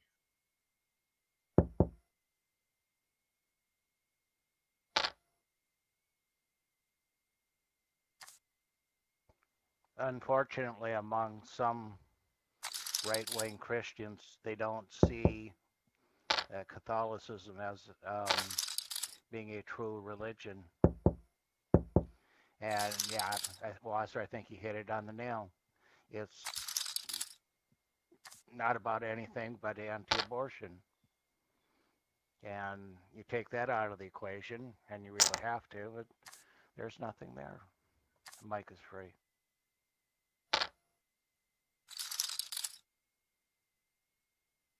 I think Fred sees a DEER out there. Oh, Jesus. I realized, I guess it was around the time that I was just married, that my mother-in-law was she worked with a church. She was one of the people who helped to run the church. She actually was, doing the books for the church.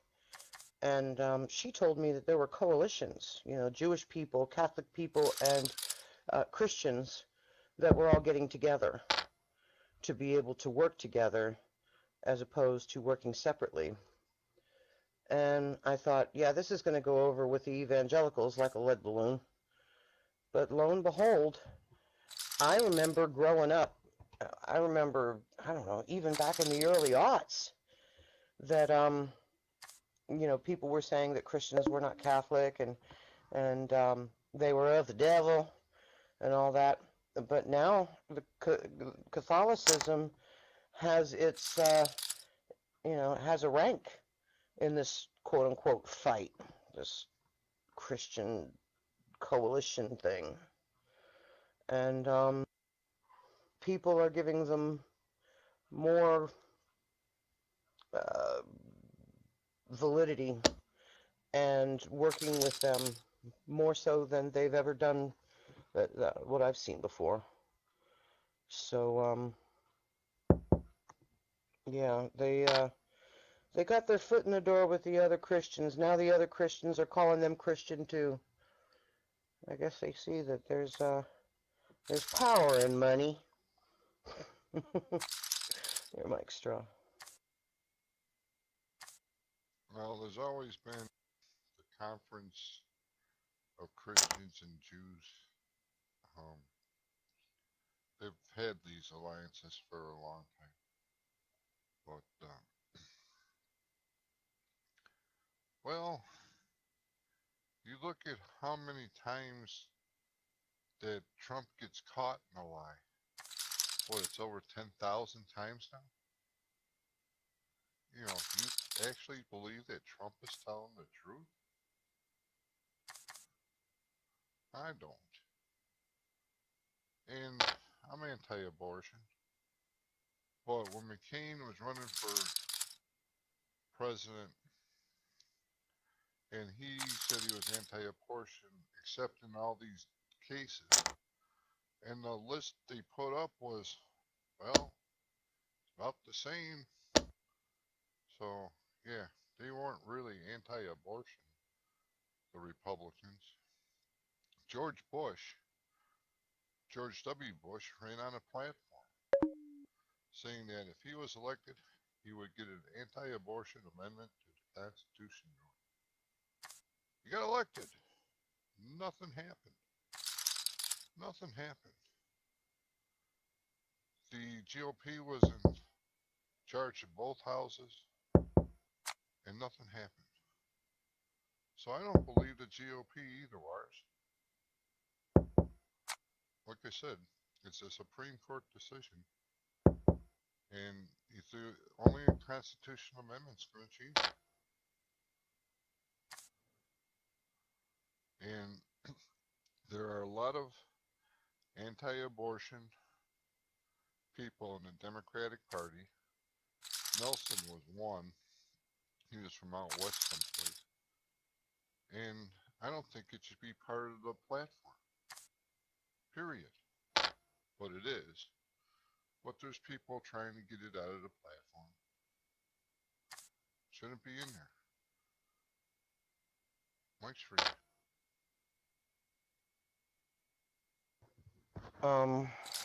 All politicians lie, but none so much as Donald J. Trump has.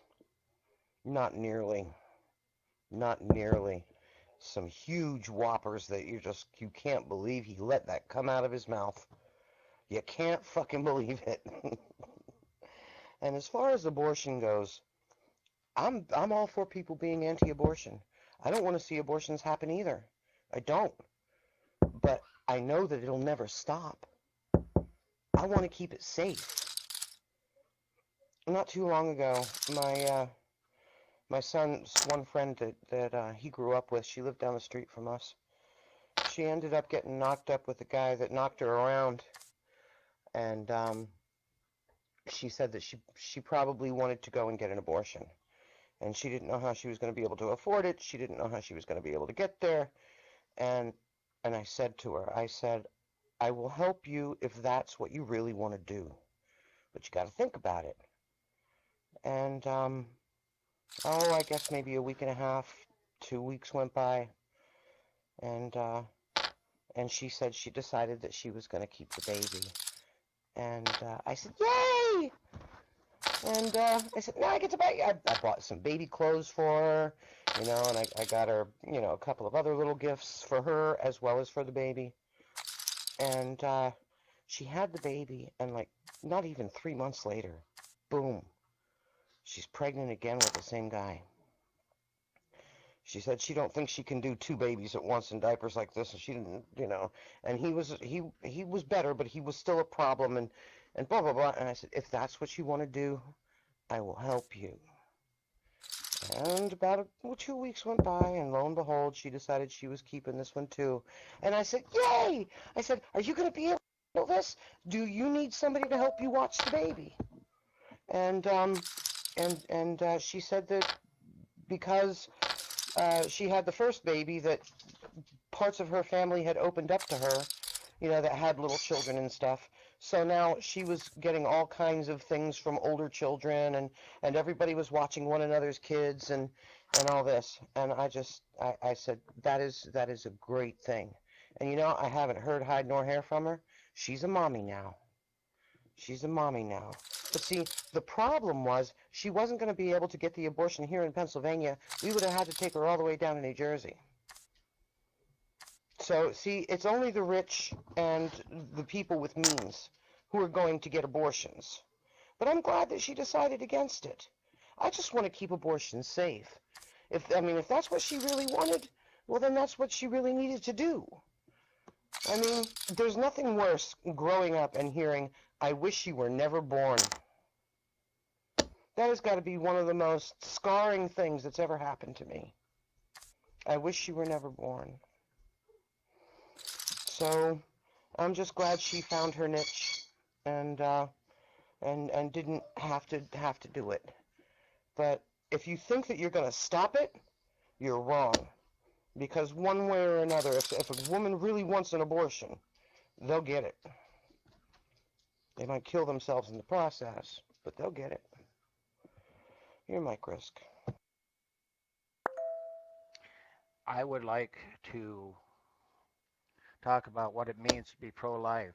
I'm pro-life if pro-life means reverence for not just the unborn child in the womb, but also for the black person who fears in their neighborhood, for the inmate on death row, for the starving homeless person in the street, the migrant family at the border, if it includes the LGBTQ plus community, that those that are attempting suicide, feeling rejected from their families without health care.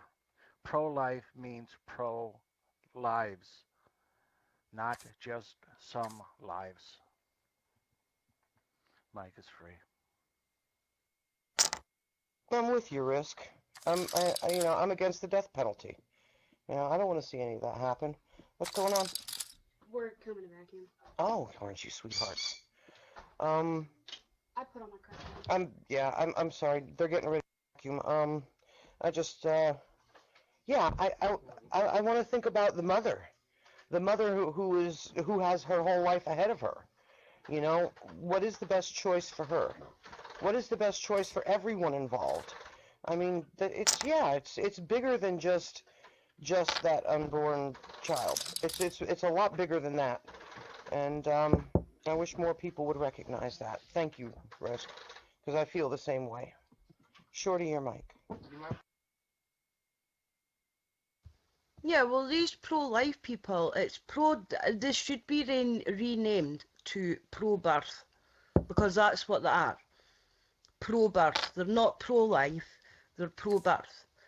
I mean, Nurse herself has admitted at numerous occasions she doesn't give a shit about the kid after it's been born, as long as that child is born, right? So that child could be born into abject fucking poverty, as long as she doesn't fucking, as long as it doesn't cost any money, right? Then,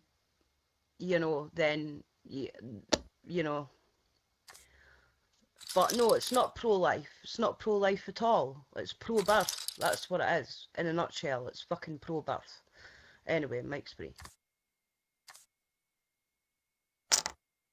Here, Fred. Fred. Come here, Fred. Fred. Here, Fred. Go ahead, Risk.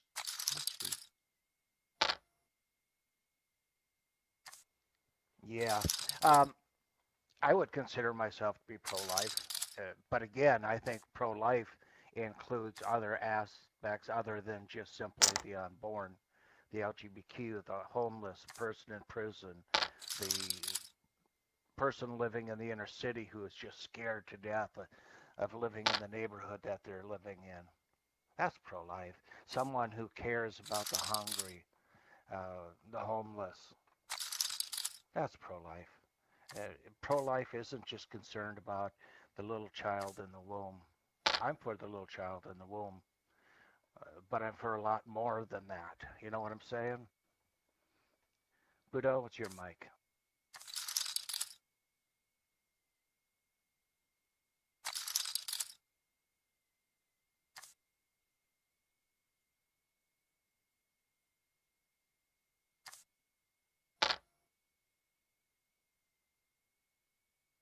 Here, Fred.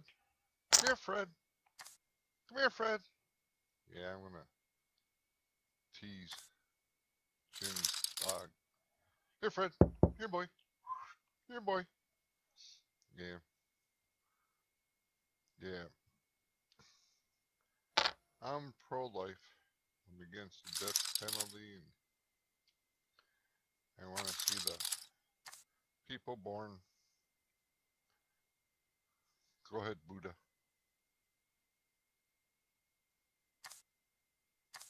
All right. So y'all talking about this death penalty.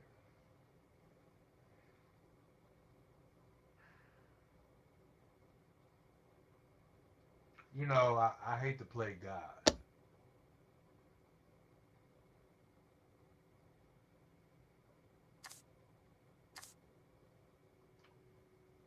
But if anybody's going to play God, it would have to be the government. But now,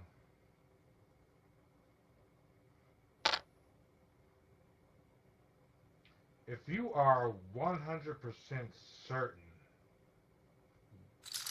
100% certain this person is guilty of murder. Now, I don't know how much murders y'all want to talk about.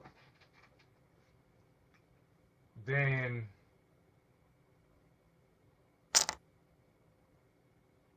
I think it would be best to just end their life. Well, you know, it is messed up. Don't get me wrong. It is messed up. It's messed up. But just get rid of them.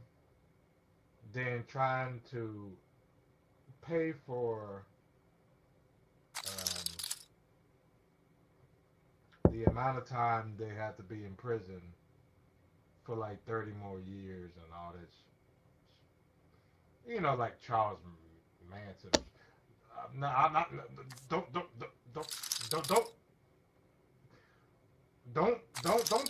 Don't say I said that he's 100% guilty. But I'm just giving you a figure. It does take a lot of money to keep people in prison for a long time. But if you are 100% certain, I think you should just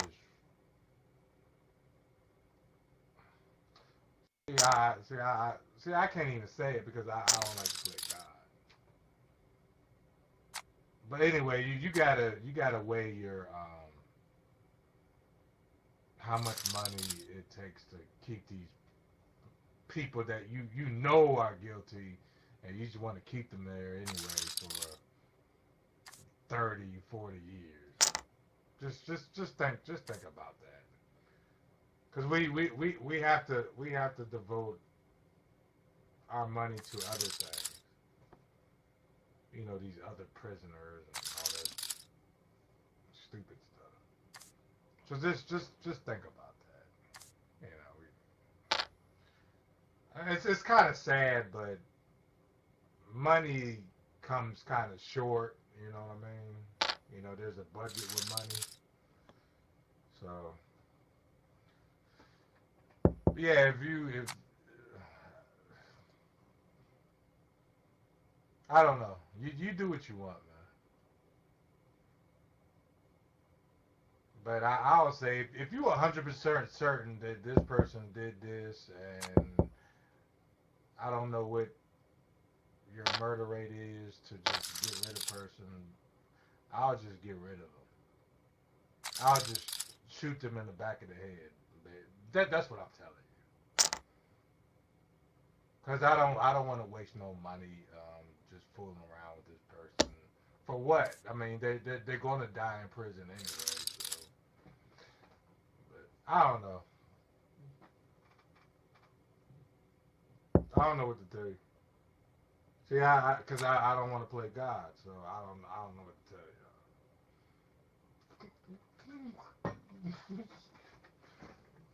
I don't know what to do.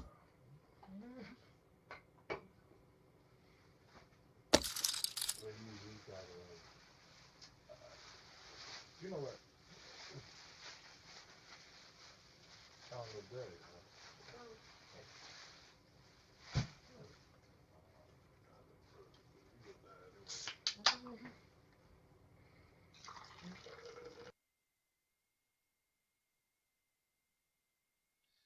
Fred.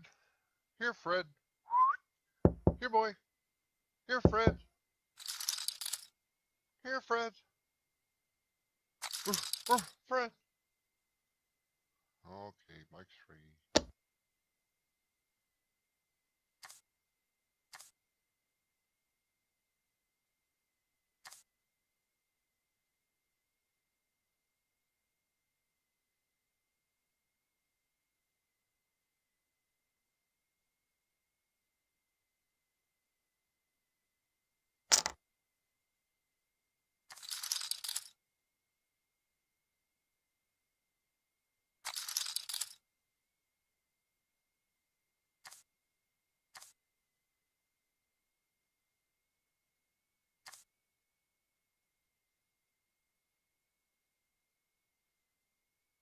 Did you guys see where Trump is taking his tax returns and going back to the Supreme Court again? The federal court ruled against him, the appeals court ruled against him. So he's going back to the Supreme Court with the same case about his tax records. Boy, he really wants that woman on the court this time, I guess. Mike's free. Yeah, I bet he does. Using the same old arguments, I don't know why it isn't rejected and sent back down to the lower court if there's a dispute. But if you're bringing up the same old garbage that's already been dismissed, then... But, you know, life is easier when you have a whole DOJ as your personal lawyers. Mike is free.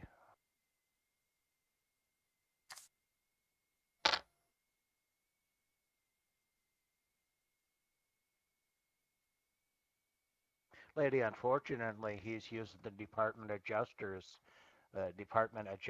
attorneys to fight his personal cases. Relkin, it's your mic.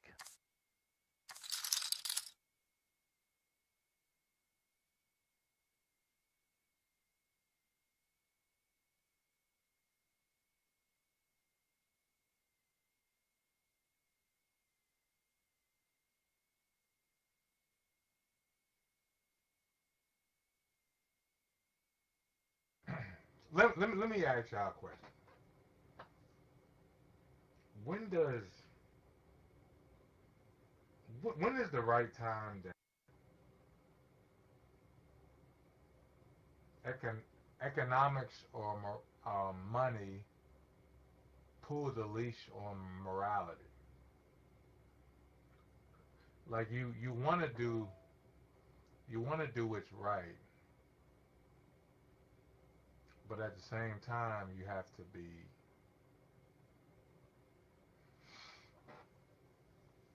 practical and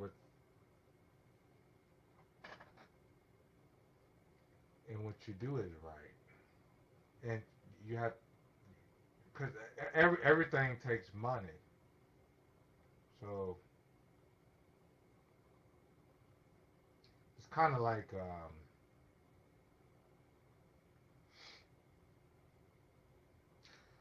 it's kind. Let me ask you this. What do we do with a big criminal population, but we can't hold a lot of prisoners in prison because it's getting overcrowded. So what do you do?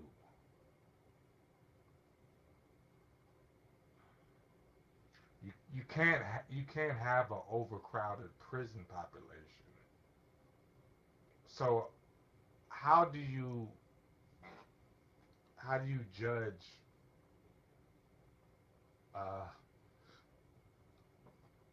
how do you judge their sentences? Because you don't, you see what I'm saying? You don't want too many people in there, because we don't have the space. We don't have the money to even store them.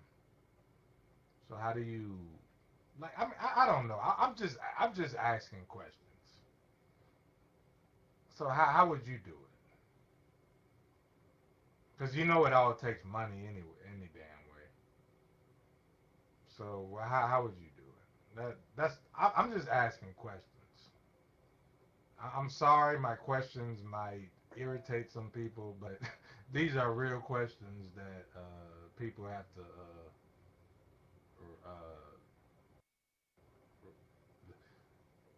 to go through their minds, have to run through, and I'm sorry, but this is how it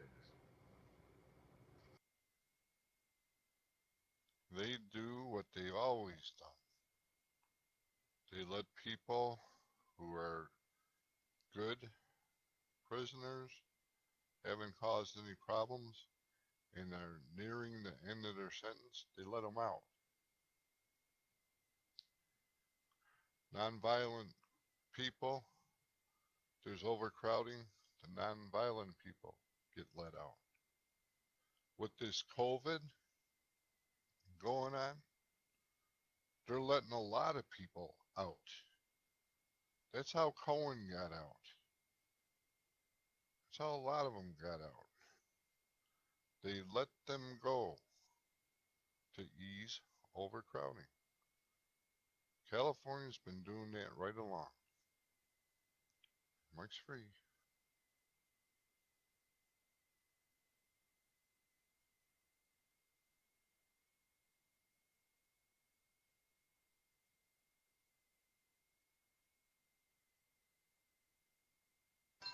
Right. That's what I would do. I would let them, the less violent people, go out first, and it'll be in stages. Yeah, that's a good way of doing it. And of course, somebody wants to call me and bug me. So, all right, hold on.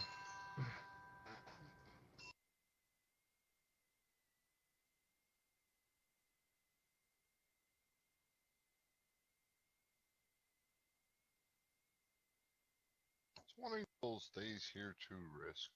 It's cloudy, it's starting to drizzle, it's cold, damp, dark. Yeah, I think it's just the weather. And there's that cosmic dreamer. Mimi. Mike's free.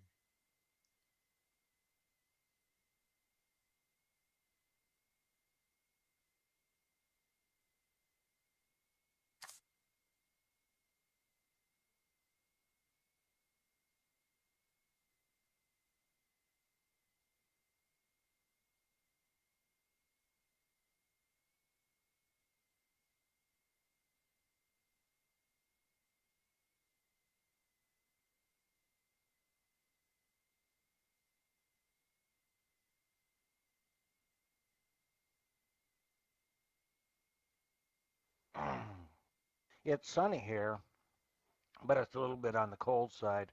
My sinuses are acting up. They're running like a train out of control. Like Trump. It's your mic. Yeah, well, we went out for breakfast today. A little place in Pennsylvania. And then I went and got my flu shot at the VA. But Yeah, I got the super dose, I guess, because I'm over 65. I really didn't want to do it. Whenever I get the flu shot, I catch the flu. When I don't, I usually don't. I can't remember the last time I had the flu, but I had it once. Only once. So, yeah, hopefully I won't get the flu this year. Here, Fred. Here, Fred. Oh, they must still be vacuuming at Jin's house. Mike's free. I hope it's not a cold or the flu. I don't want to have to go to the hospital. I know they're taking extra measures this time of year with everything else going on, but I don't want to be around people. People make me sick. Metaphorically and literally. Mike is free.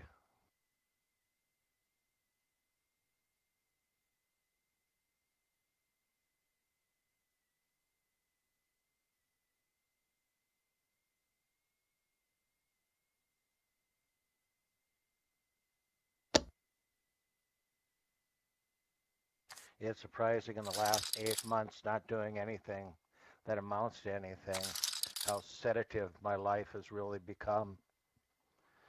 I need to get off my butt one day and start walking or doing something, but I just don't feel safe out there. Broken, it's your mic.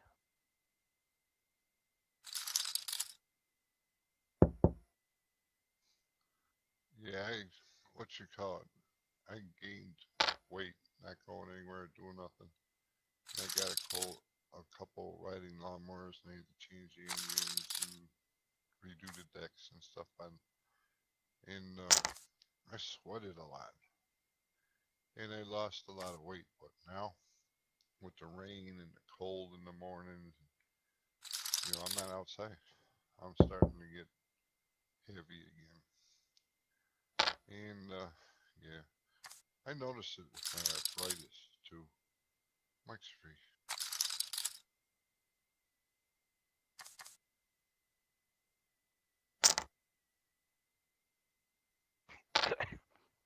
What you need, sorry about that, what you need, Broken, is a treadmill to hang more clothes on. Mike is free.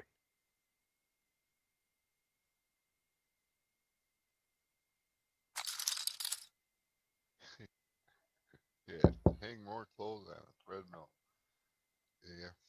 Well, pretty soon it'll be snowing. I'll be running the snowblower up and down the driveways.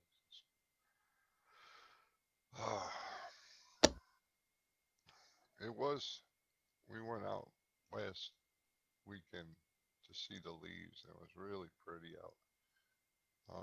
But now the leaves are basically almost all down now here. So pretty soon, a couple more weeks, be Halloween. I wonder if the stores have Christmas stuff out yet. I don't remember the last time I was inside a store. Mike's free. Last time I was in a store, it was a grocery store. Went for a walk around the Como Park, in Como Park. It was one day last week. I don't remember which day. Ever since been quarantined in our house, it's life is terrible. You don't know what day it is, or hey, Jed, what month it is, what year, and you really don't care. The leaves have pretty much fallen here. We're past the prime of the colors, but there are a lot of oaks in this neighborhood, and I just love them. And a lot of trees are just really red. They look like they're on fire. They're so red. I love just looking at them. Mike is free.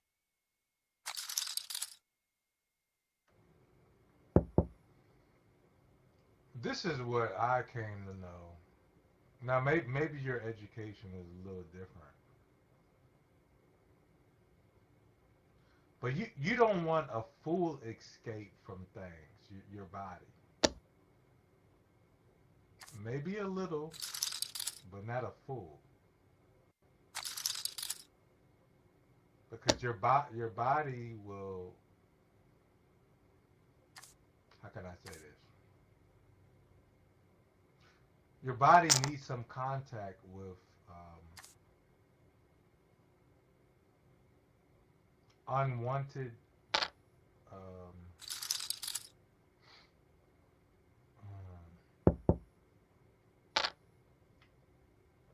unwanted things in the air and stuff like that, just a little bit, so it can adjust itself.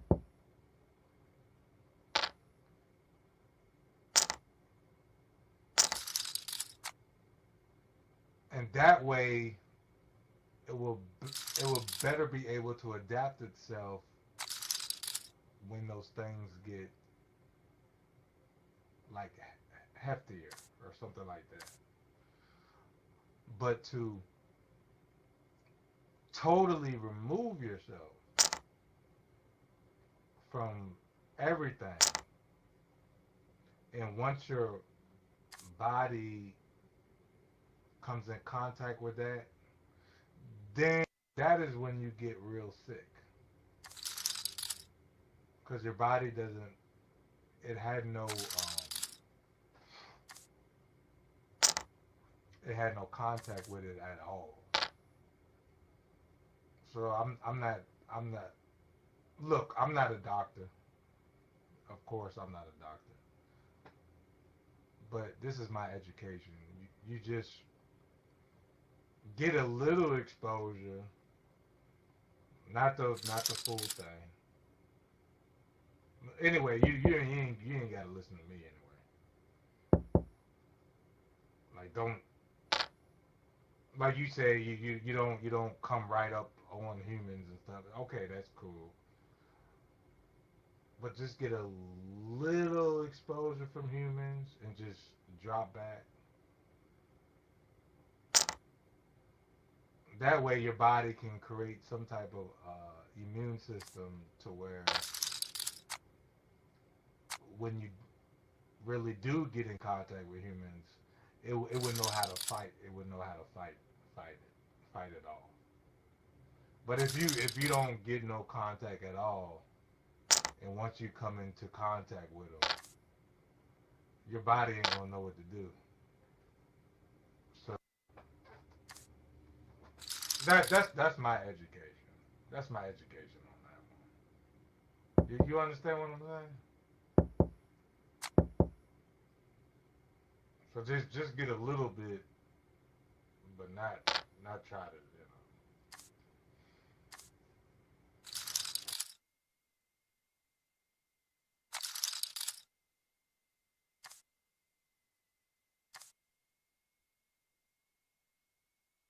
So you're saying go ahead, get exposed. If you die, you die. You know? And if you catch it a second time or a third time, one of them might kill you too. Yeah, but go ahead, get exposed. Let everybody get exposed. It won't kill most of us. Yet. Sure. Okay. How old are you, Budo? You got any pre-existing conditions like possibly alcoholism? Puff, puff, pass. Yeah, I'm not going to try the whole idea of herd immunity. My immune system is, and the exact name, please search Como Parks info on Wikipedia to check the alternative spelling. I think there are no alternative spelling. It's just COMO space Park, St. Paul, Minnesota.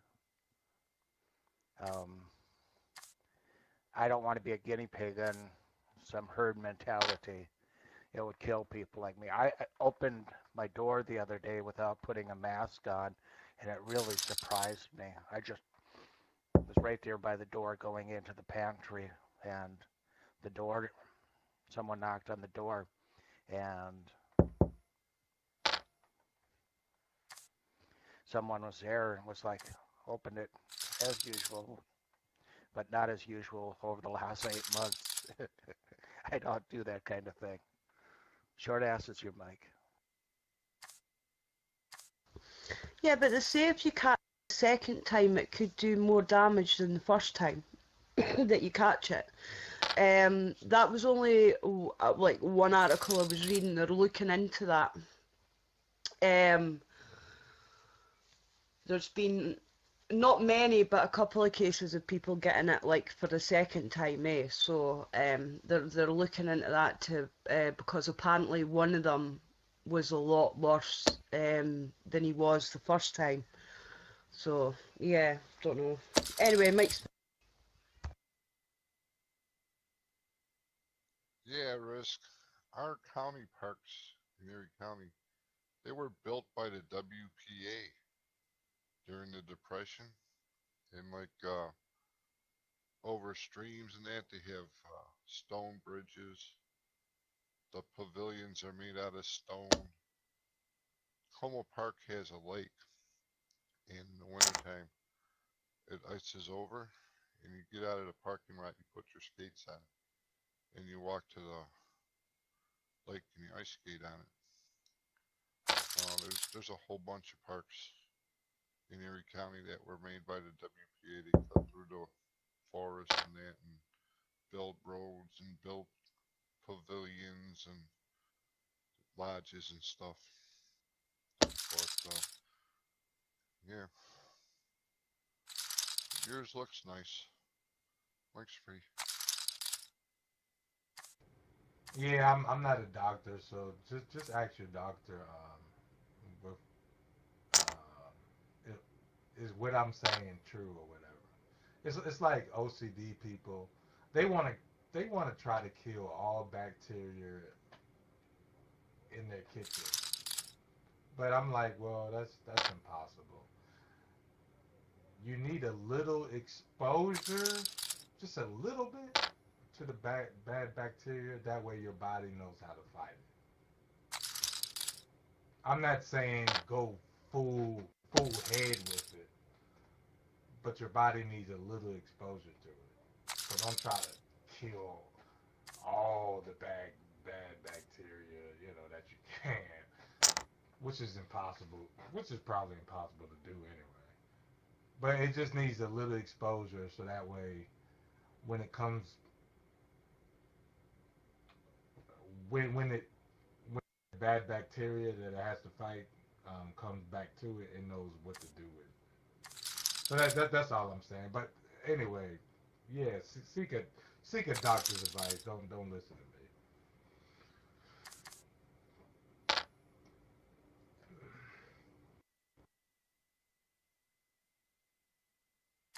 Yeah, I think much of Como Park and Conservatory was built by either the CC or what's the other one? I can't think of it, but WPA. Yes, thank you, Broken. These great big monumental buildings. They have a Japanese garden, and that is just really pretty back there. And I like going to the conservatory when it gets cold around here. Just look at all of the tropical plants and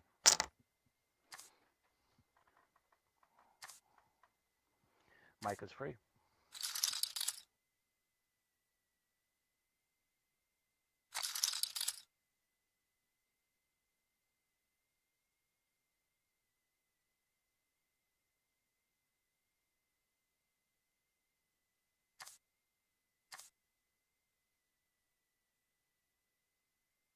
Yeah, Buffalo has one of those. They call it the Botanical Gardens. And they have like a moat that runs through there. And they have fish in it. I never seen goldfish that freaking big. They're as big as trout. I guess they'll grow as big as they can in their environment. But yeah. This is in the Botanical Gardens, so with all the plants and stuff. Big giant greenhouse. City owns it. Yeah, it's nice. Works free. On a cold day and go warm your soul looking at some big green plants. Nothing better. They do have fish like that in Como as well. They have these huge fish tanks. They're kind of like little streams that they can flow in and out. And they're really, it's really very beautiful. And they have just a gigantic fish. And you come over there and you lower your hand down to the water, and they'll think you're going to feed them, and they'll all climb over in that area. It's just kind of funny that they've been so conditioned. Hey, Rahani, shalom. Mic is free.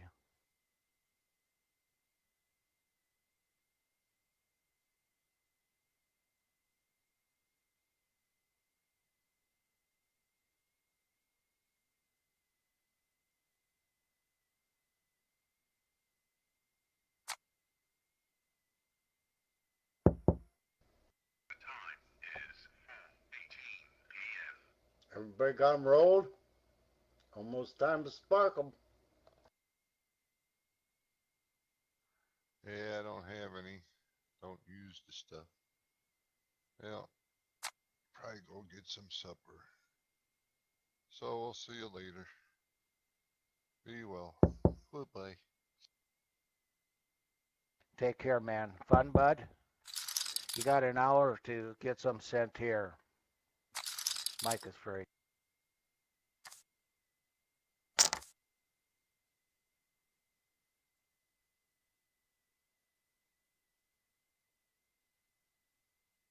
Well, for what atheists can do, I'll pray to the pot gods. Thank you. I'll be forever indebted.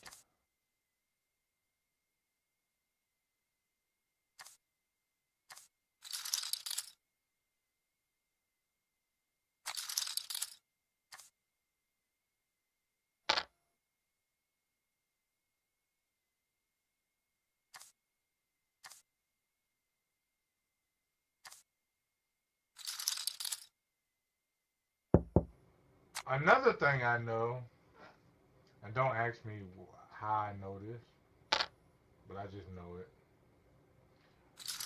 When you sleep more, your immune system works harder than when you're awake.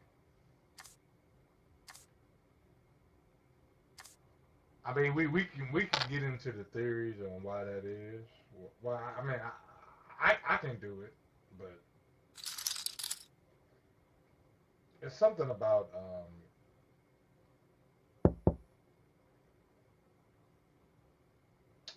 your brain, your body is like a how can I say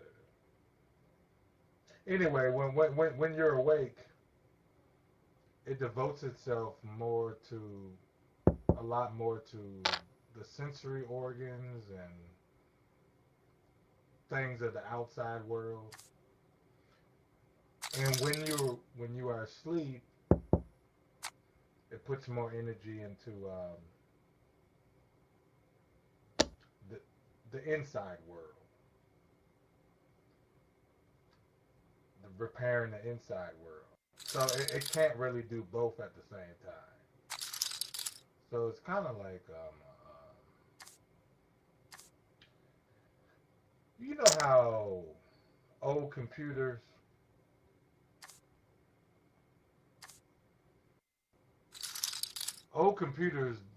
they couldn't defrag the hard drive at the same time that you're on it. So it's kind of like that. Your body's kind of like that. But once you get off the computer, it can do a lot of internal work. So your body's kind of like that. It's kind of like I don't know what to call it. But yeah, it would devote more energy on the inside once you're asleep. But once you're awake, it has to put a lot of energy on, what's going on out there,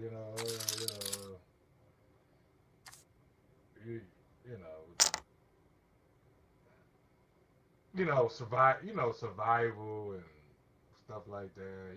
What's going on out there, and so now it can't devote a lot of energy to what's going on the inside because it's thinking about survival because you're awake. But once you sleep, it can put a lot of energy, more energy into your immune system.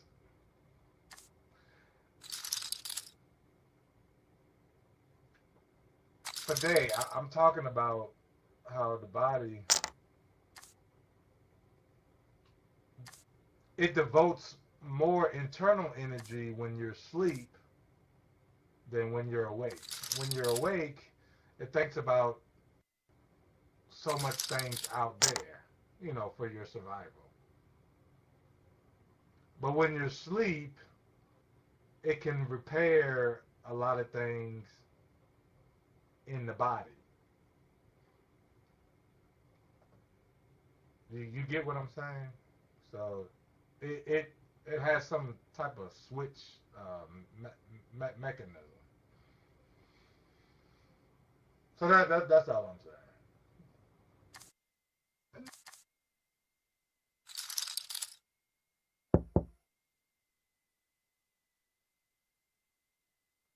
Hey guys, it's my first time on mic. Can I get a mic check, please? Am I coming through? Okay, great. So, Pax Bonum, peace and goodness you all. So when you're asleep, we're diurnal animals. Yeah, have you ever heard of the circadian rhythms, Budo? Have you ever heard of circadian rhythms? Basically, all creatures have habits, right?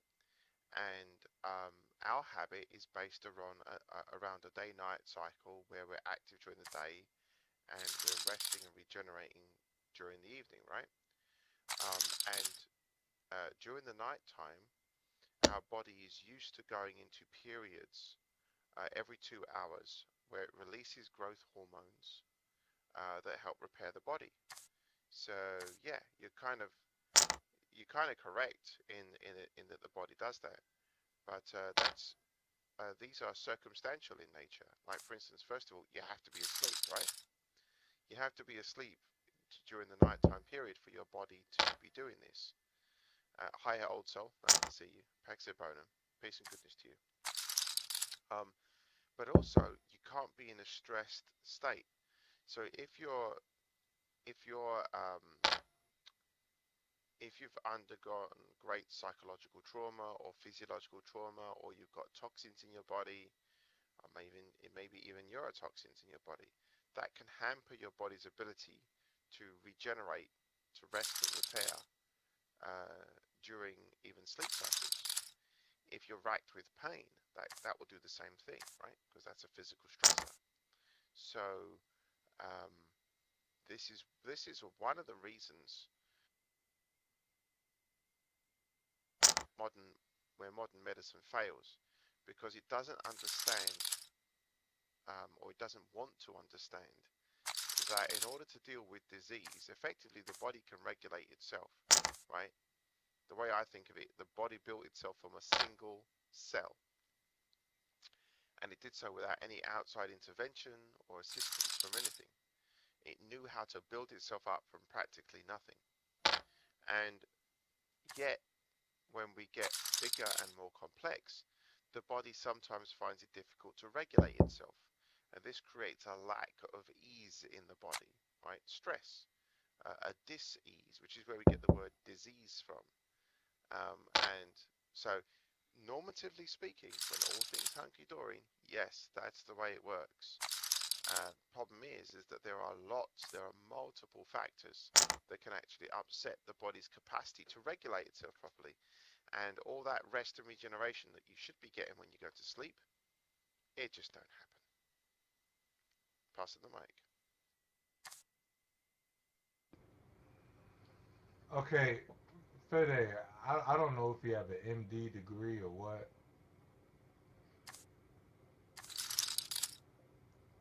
If you don't, maybe it's not. Um, maybe we shouldn't give recommendations to people and stuff like that. But my education is it's better to have a little exposure to bad bacteria than no exposure, because that way your body knows the bad bacteria and knows how to fight it. If you don't have no exposure at all, then yeah, you will get sick.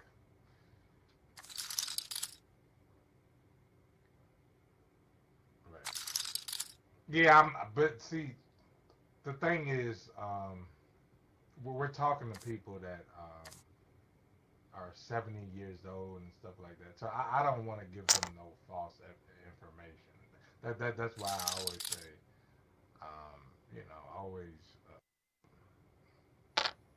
always go to your doctor, because I'm not a doctor. Yeah. Oh, yeah. Oh, okay. Well, yeah. Okay. But what is your opinion on that? It's better to have a little exposure to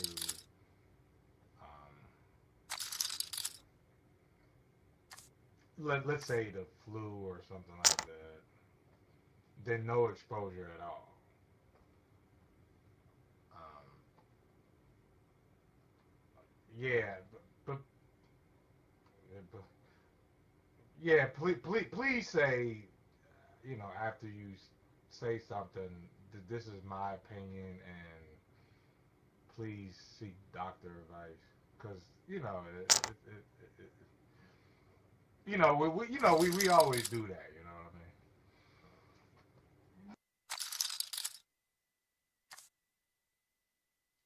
So anybody that goes on the advice of someone on Paltalk instead of talking to their doctor is an idiot, and you can't help idiots. They are their own worst enemy, right? So I don't have to tell people that. I don't have to make statements,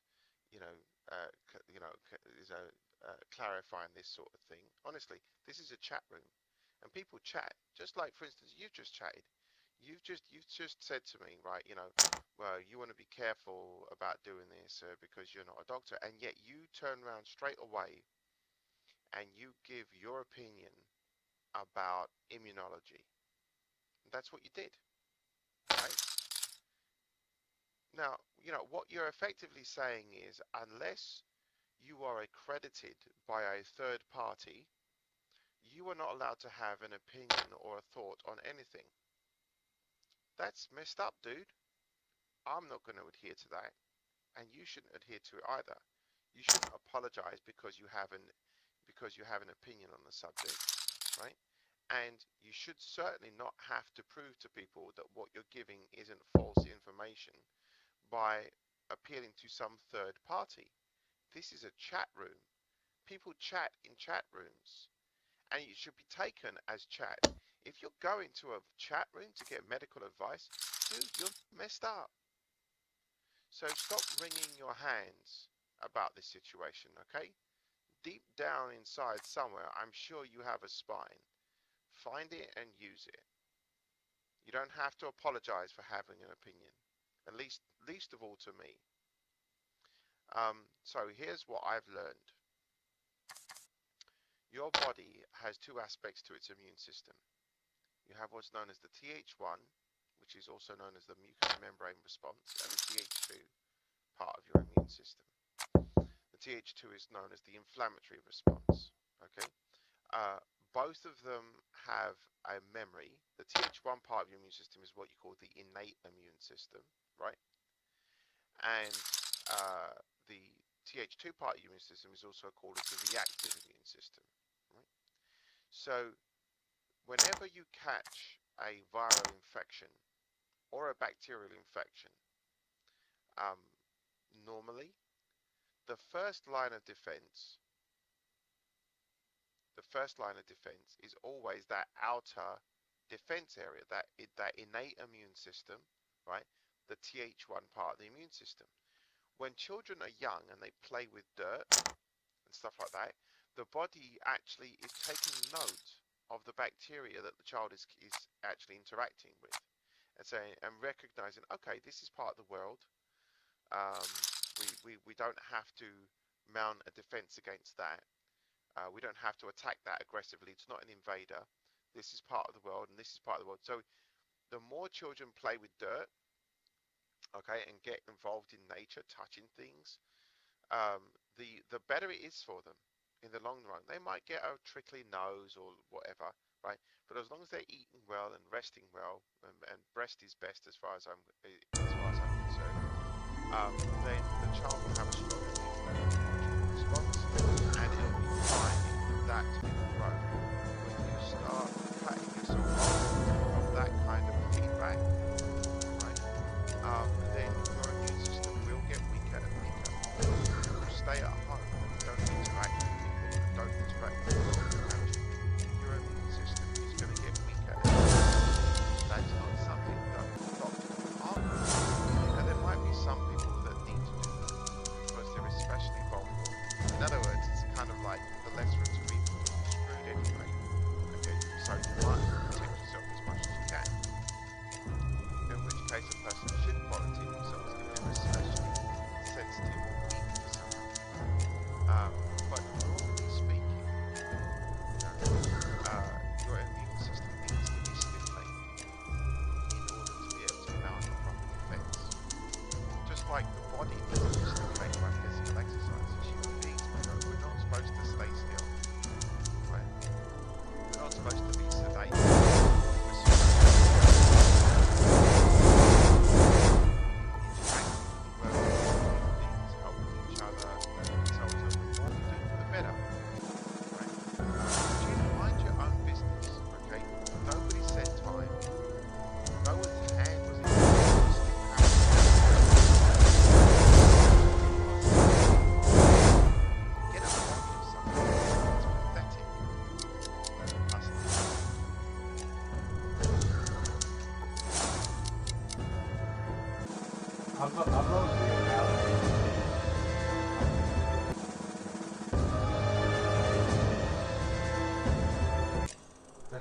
That's the perfect analogy. That's what I'm saying. So like, yeah, play with dirt.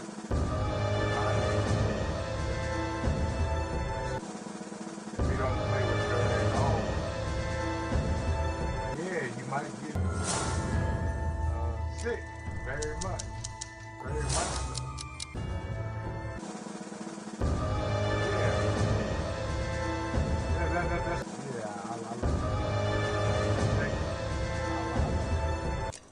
That's what I was saying. That was my explanation. If you stay out of dirt totally, once you play with dirt, yeah, you're gonna get all these runny noses, sniffles, all kinds of things. But if you just had a little exposure to your body's gonna know how to adapt. Okay. That's all I was.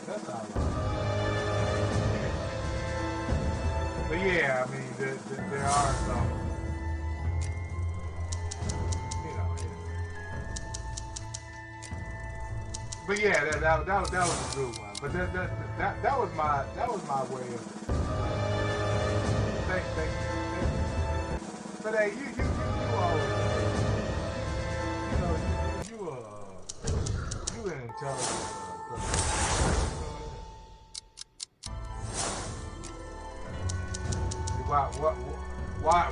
Why you read books though? I just observe things from experience. I don't really read books. You know, just going.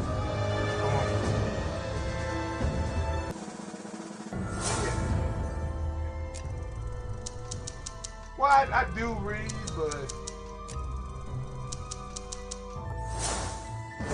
no, let's just say I don't put full authority. I'd rather, because if it's not from experience, then I just say, well, nobody knows it anyway. If it's not from experience, if it's not from, you know what I mean? So books, I'm kind of like, see, the thing about books is people can write what they want. When it comes from experience, then you really know. Alright, go.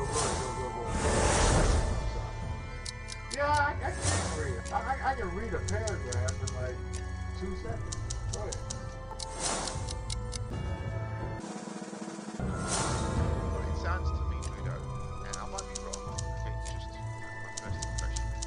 It sounds to me like you kind of put off reading.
Yeah, that's what I say to people.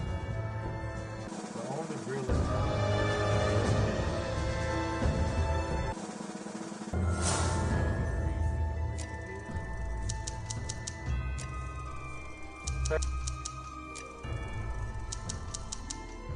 this is what I had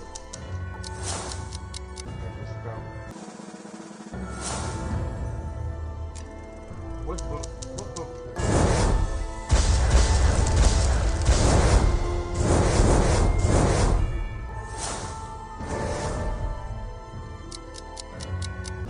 Inside, character, personality, intelligence, and outside, so-called good. I'm not going to label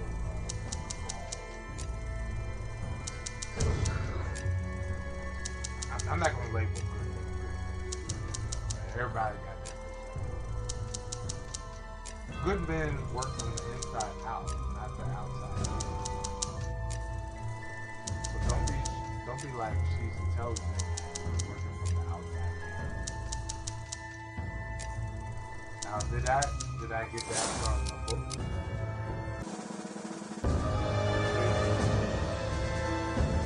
Observing the word. There's no book. No Google? Nothing. I got that from myself. See, this is what I'm talking about. Discovery.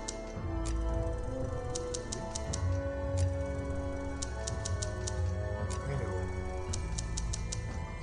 Stuff like that. There's no book. I don't have to go to a book. I just know what it is.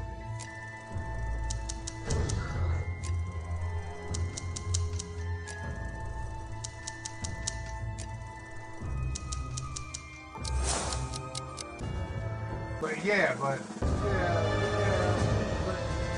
probably 80% of our knowledge is probably from second person information. I give you that. But there are some information.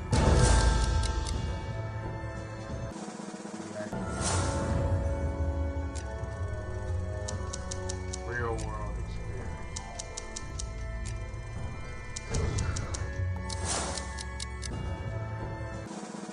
You know that. Does that make sense, So not all my information.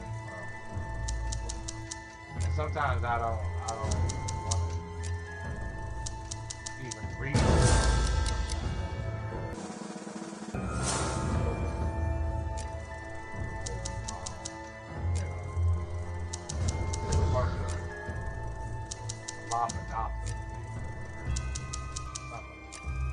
Go ahead, DJ, do you agree with what I'm saying? I just had this epiphany yesterday. Do you agree? Agree? Yes? No? Maybe no? Or do you need a book to you need some authority to say yes or no, something like that? What do you think? Alright, go ahead.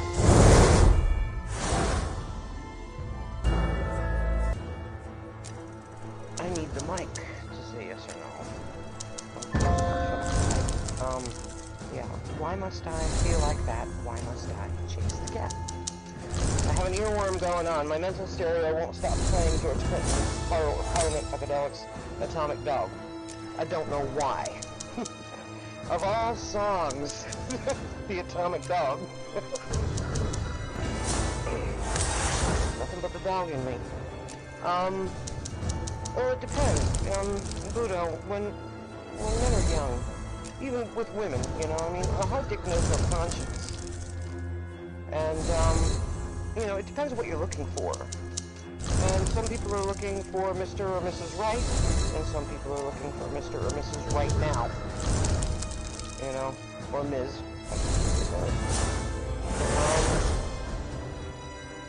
It would be a better way to approach things. But you're going to have to find somebody that's on that level to begin with. So you're going to have to address the intellect if you're going to broach this topic. You know, to be able to approach them in the way that you're presenting. There's some things you just can't get out of the book, and you know, I mean, it's just another perspective. You know, if somebody writes a book, it's another asshole's point of view. So it depends. You know, I find although I did get Michael Cohen's book, Disloyal. Michael Cohen was Trump's former lawyer that got busted for fraud and perjury. And Well, I'm finding with this that, I don't know, something's changing in my psyche. This book is definitely not a page turner because he talks about every single rotten thing he's ever done when he was under Trump's tutelage and employment. So, just to, but I won't argue what you're saying. It depends on what you're looking for in a life mate, or if you don't even want a life mate. You have to know what you want. And then you have to hope that the person you're trying to communicate with is actually catching it. Catching what you're pitching. So, I'm not disagreeing. But, I mean, you've already attained a level that most people don't even think that they can attain until at least, date 5. I'm just pulling a number out of my butt. But, it makes sense. And, I can't argue what you're saying. But the question is, are you going to be able to communicate to your potential mate? You're Mike Budo.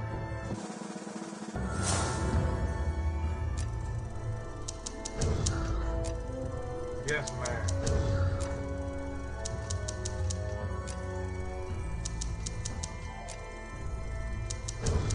When you go off to a first date or a second date, you always put them in the category of short term or long term. Everybody does. What?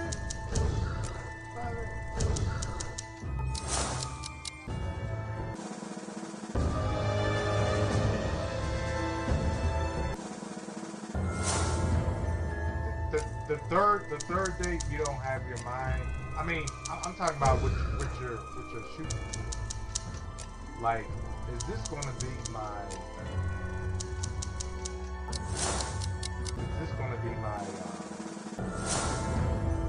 short-term fling, or am I going to aim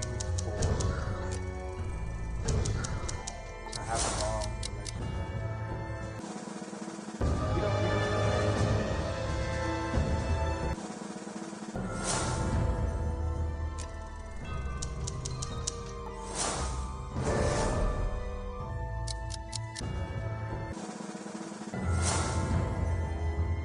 Okay. Well, anyway, when after my, I'm always thinking, do I just want to, is this person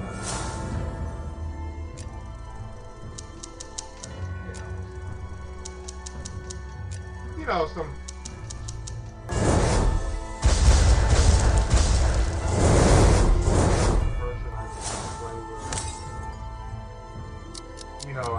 I know I ain't gonna marry her, something like that. Or am I gonna shoot down the road?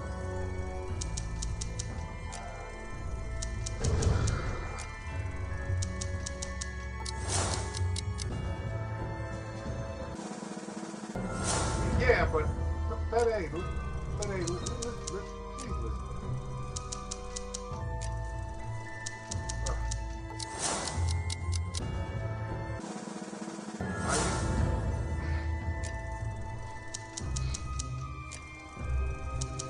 When you meet a woman, are you like, okay, I'm just gonna use this as some type of temporary pleasure or something like that? I know it's not gonna last long. I know it's not gonna be that's the short term.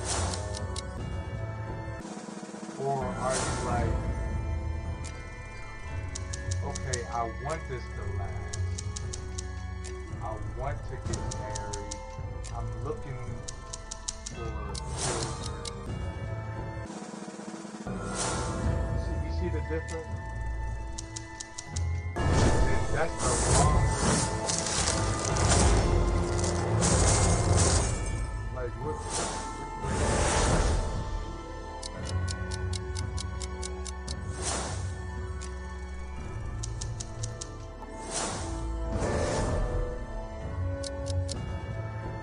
Alright, I'm not gonna let you. Right, so basically, when I was really young, it was basically Russia. I wasn't in any particular degree Catholic at this point. When the church was doing I was basically trying to nail it. And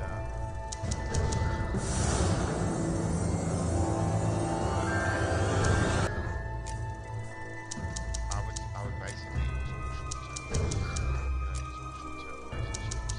I had no intention of settling down. Then I fell in love the first time. And when you fall in love the first time, you end up having a relationship. And when I did, I thought to myself, oh yeah, I don't want any I could tell instinctively how shallow short-term relationships was, and I just didn't want that anymore. I've never been the sort of person. I've always tried to be the sort of person who's happy with what they've got, right? But is never satisfied accepting second best, if it wasn't necessary,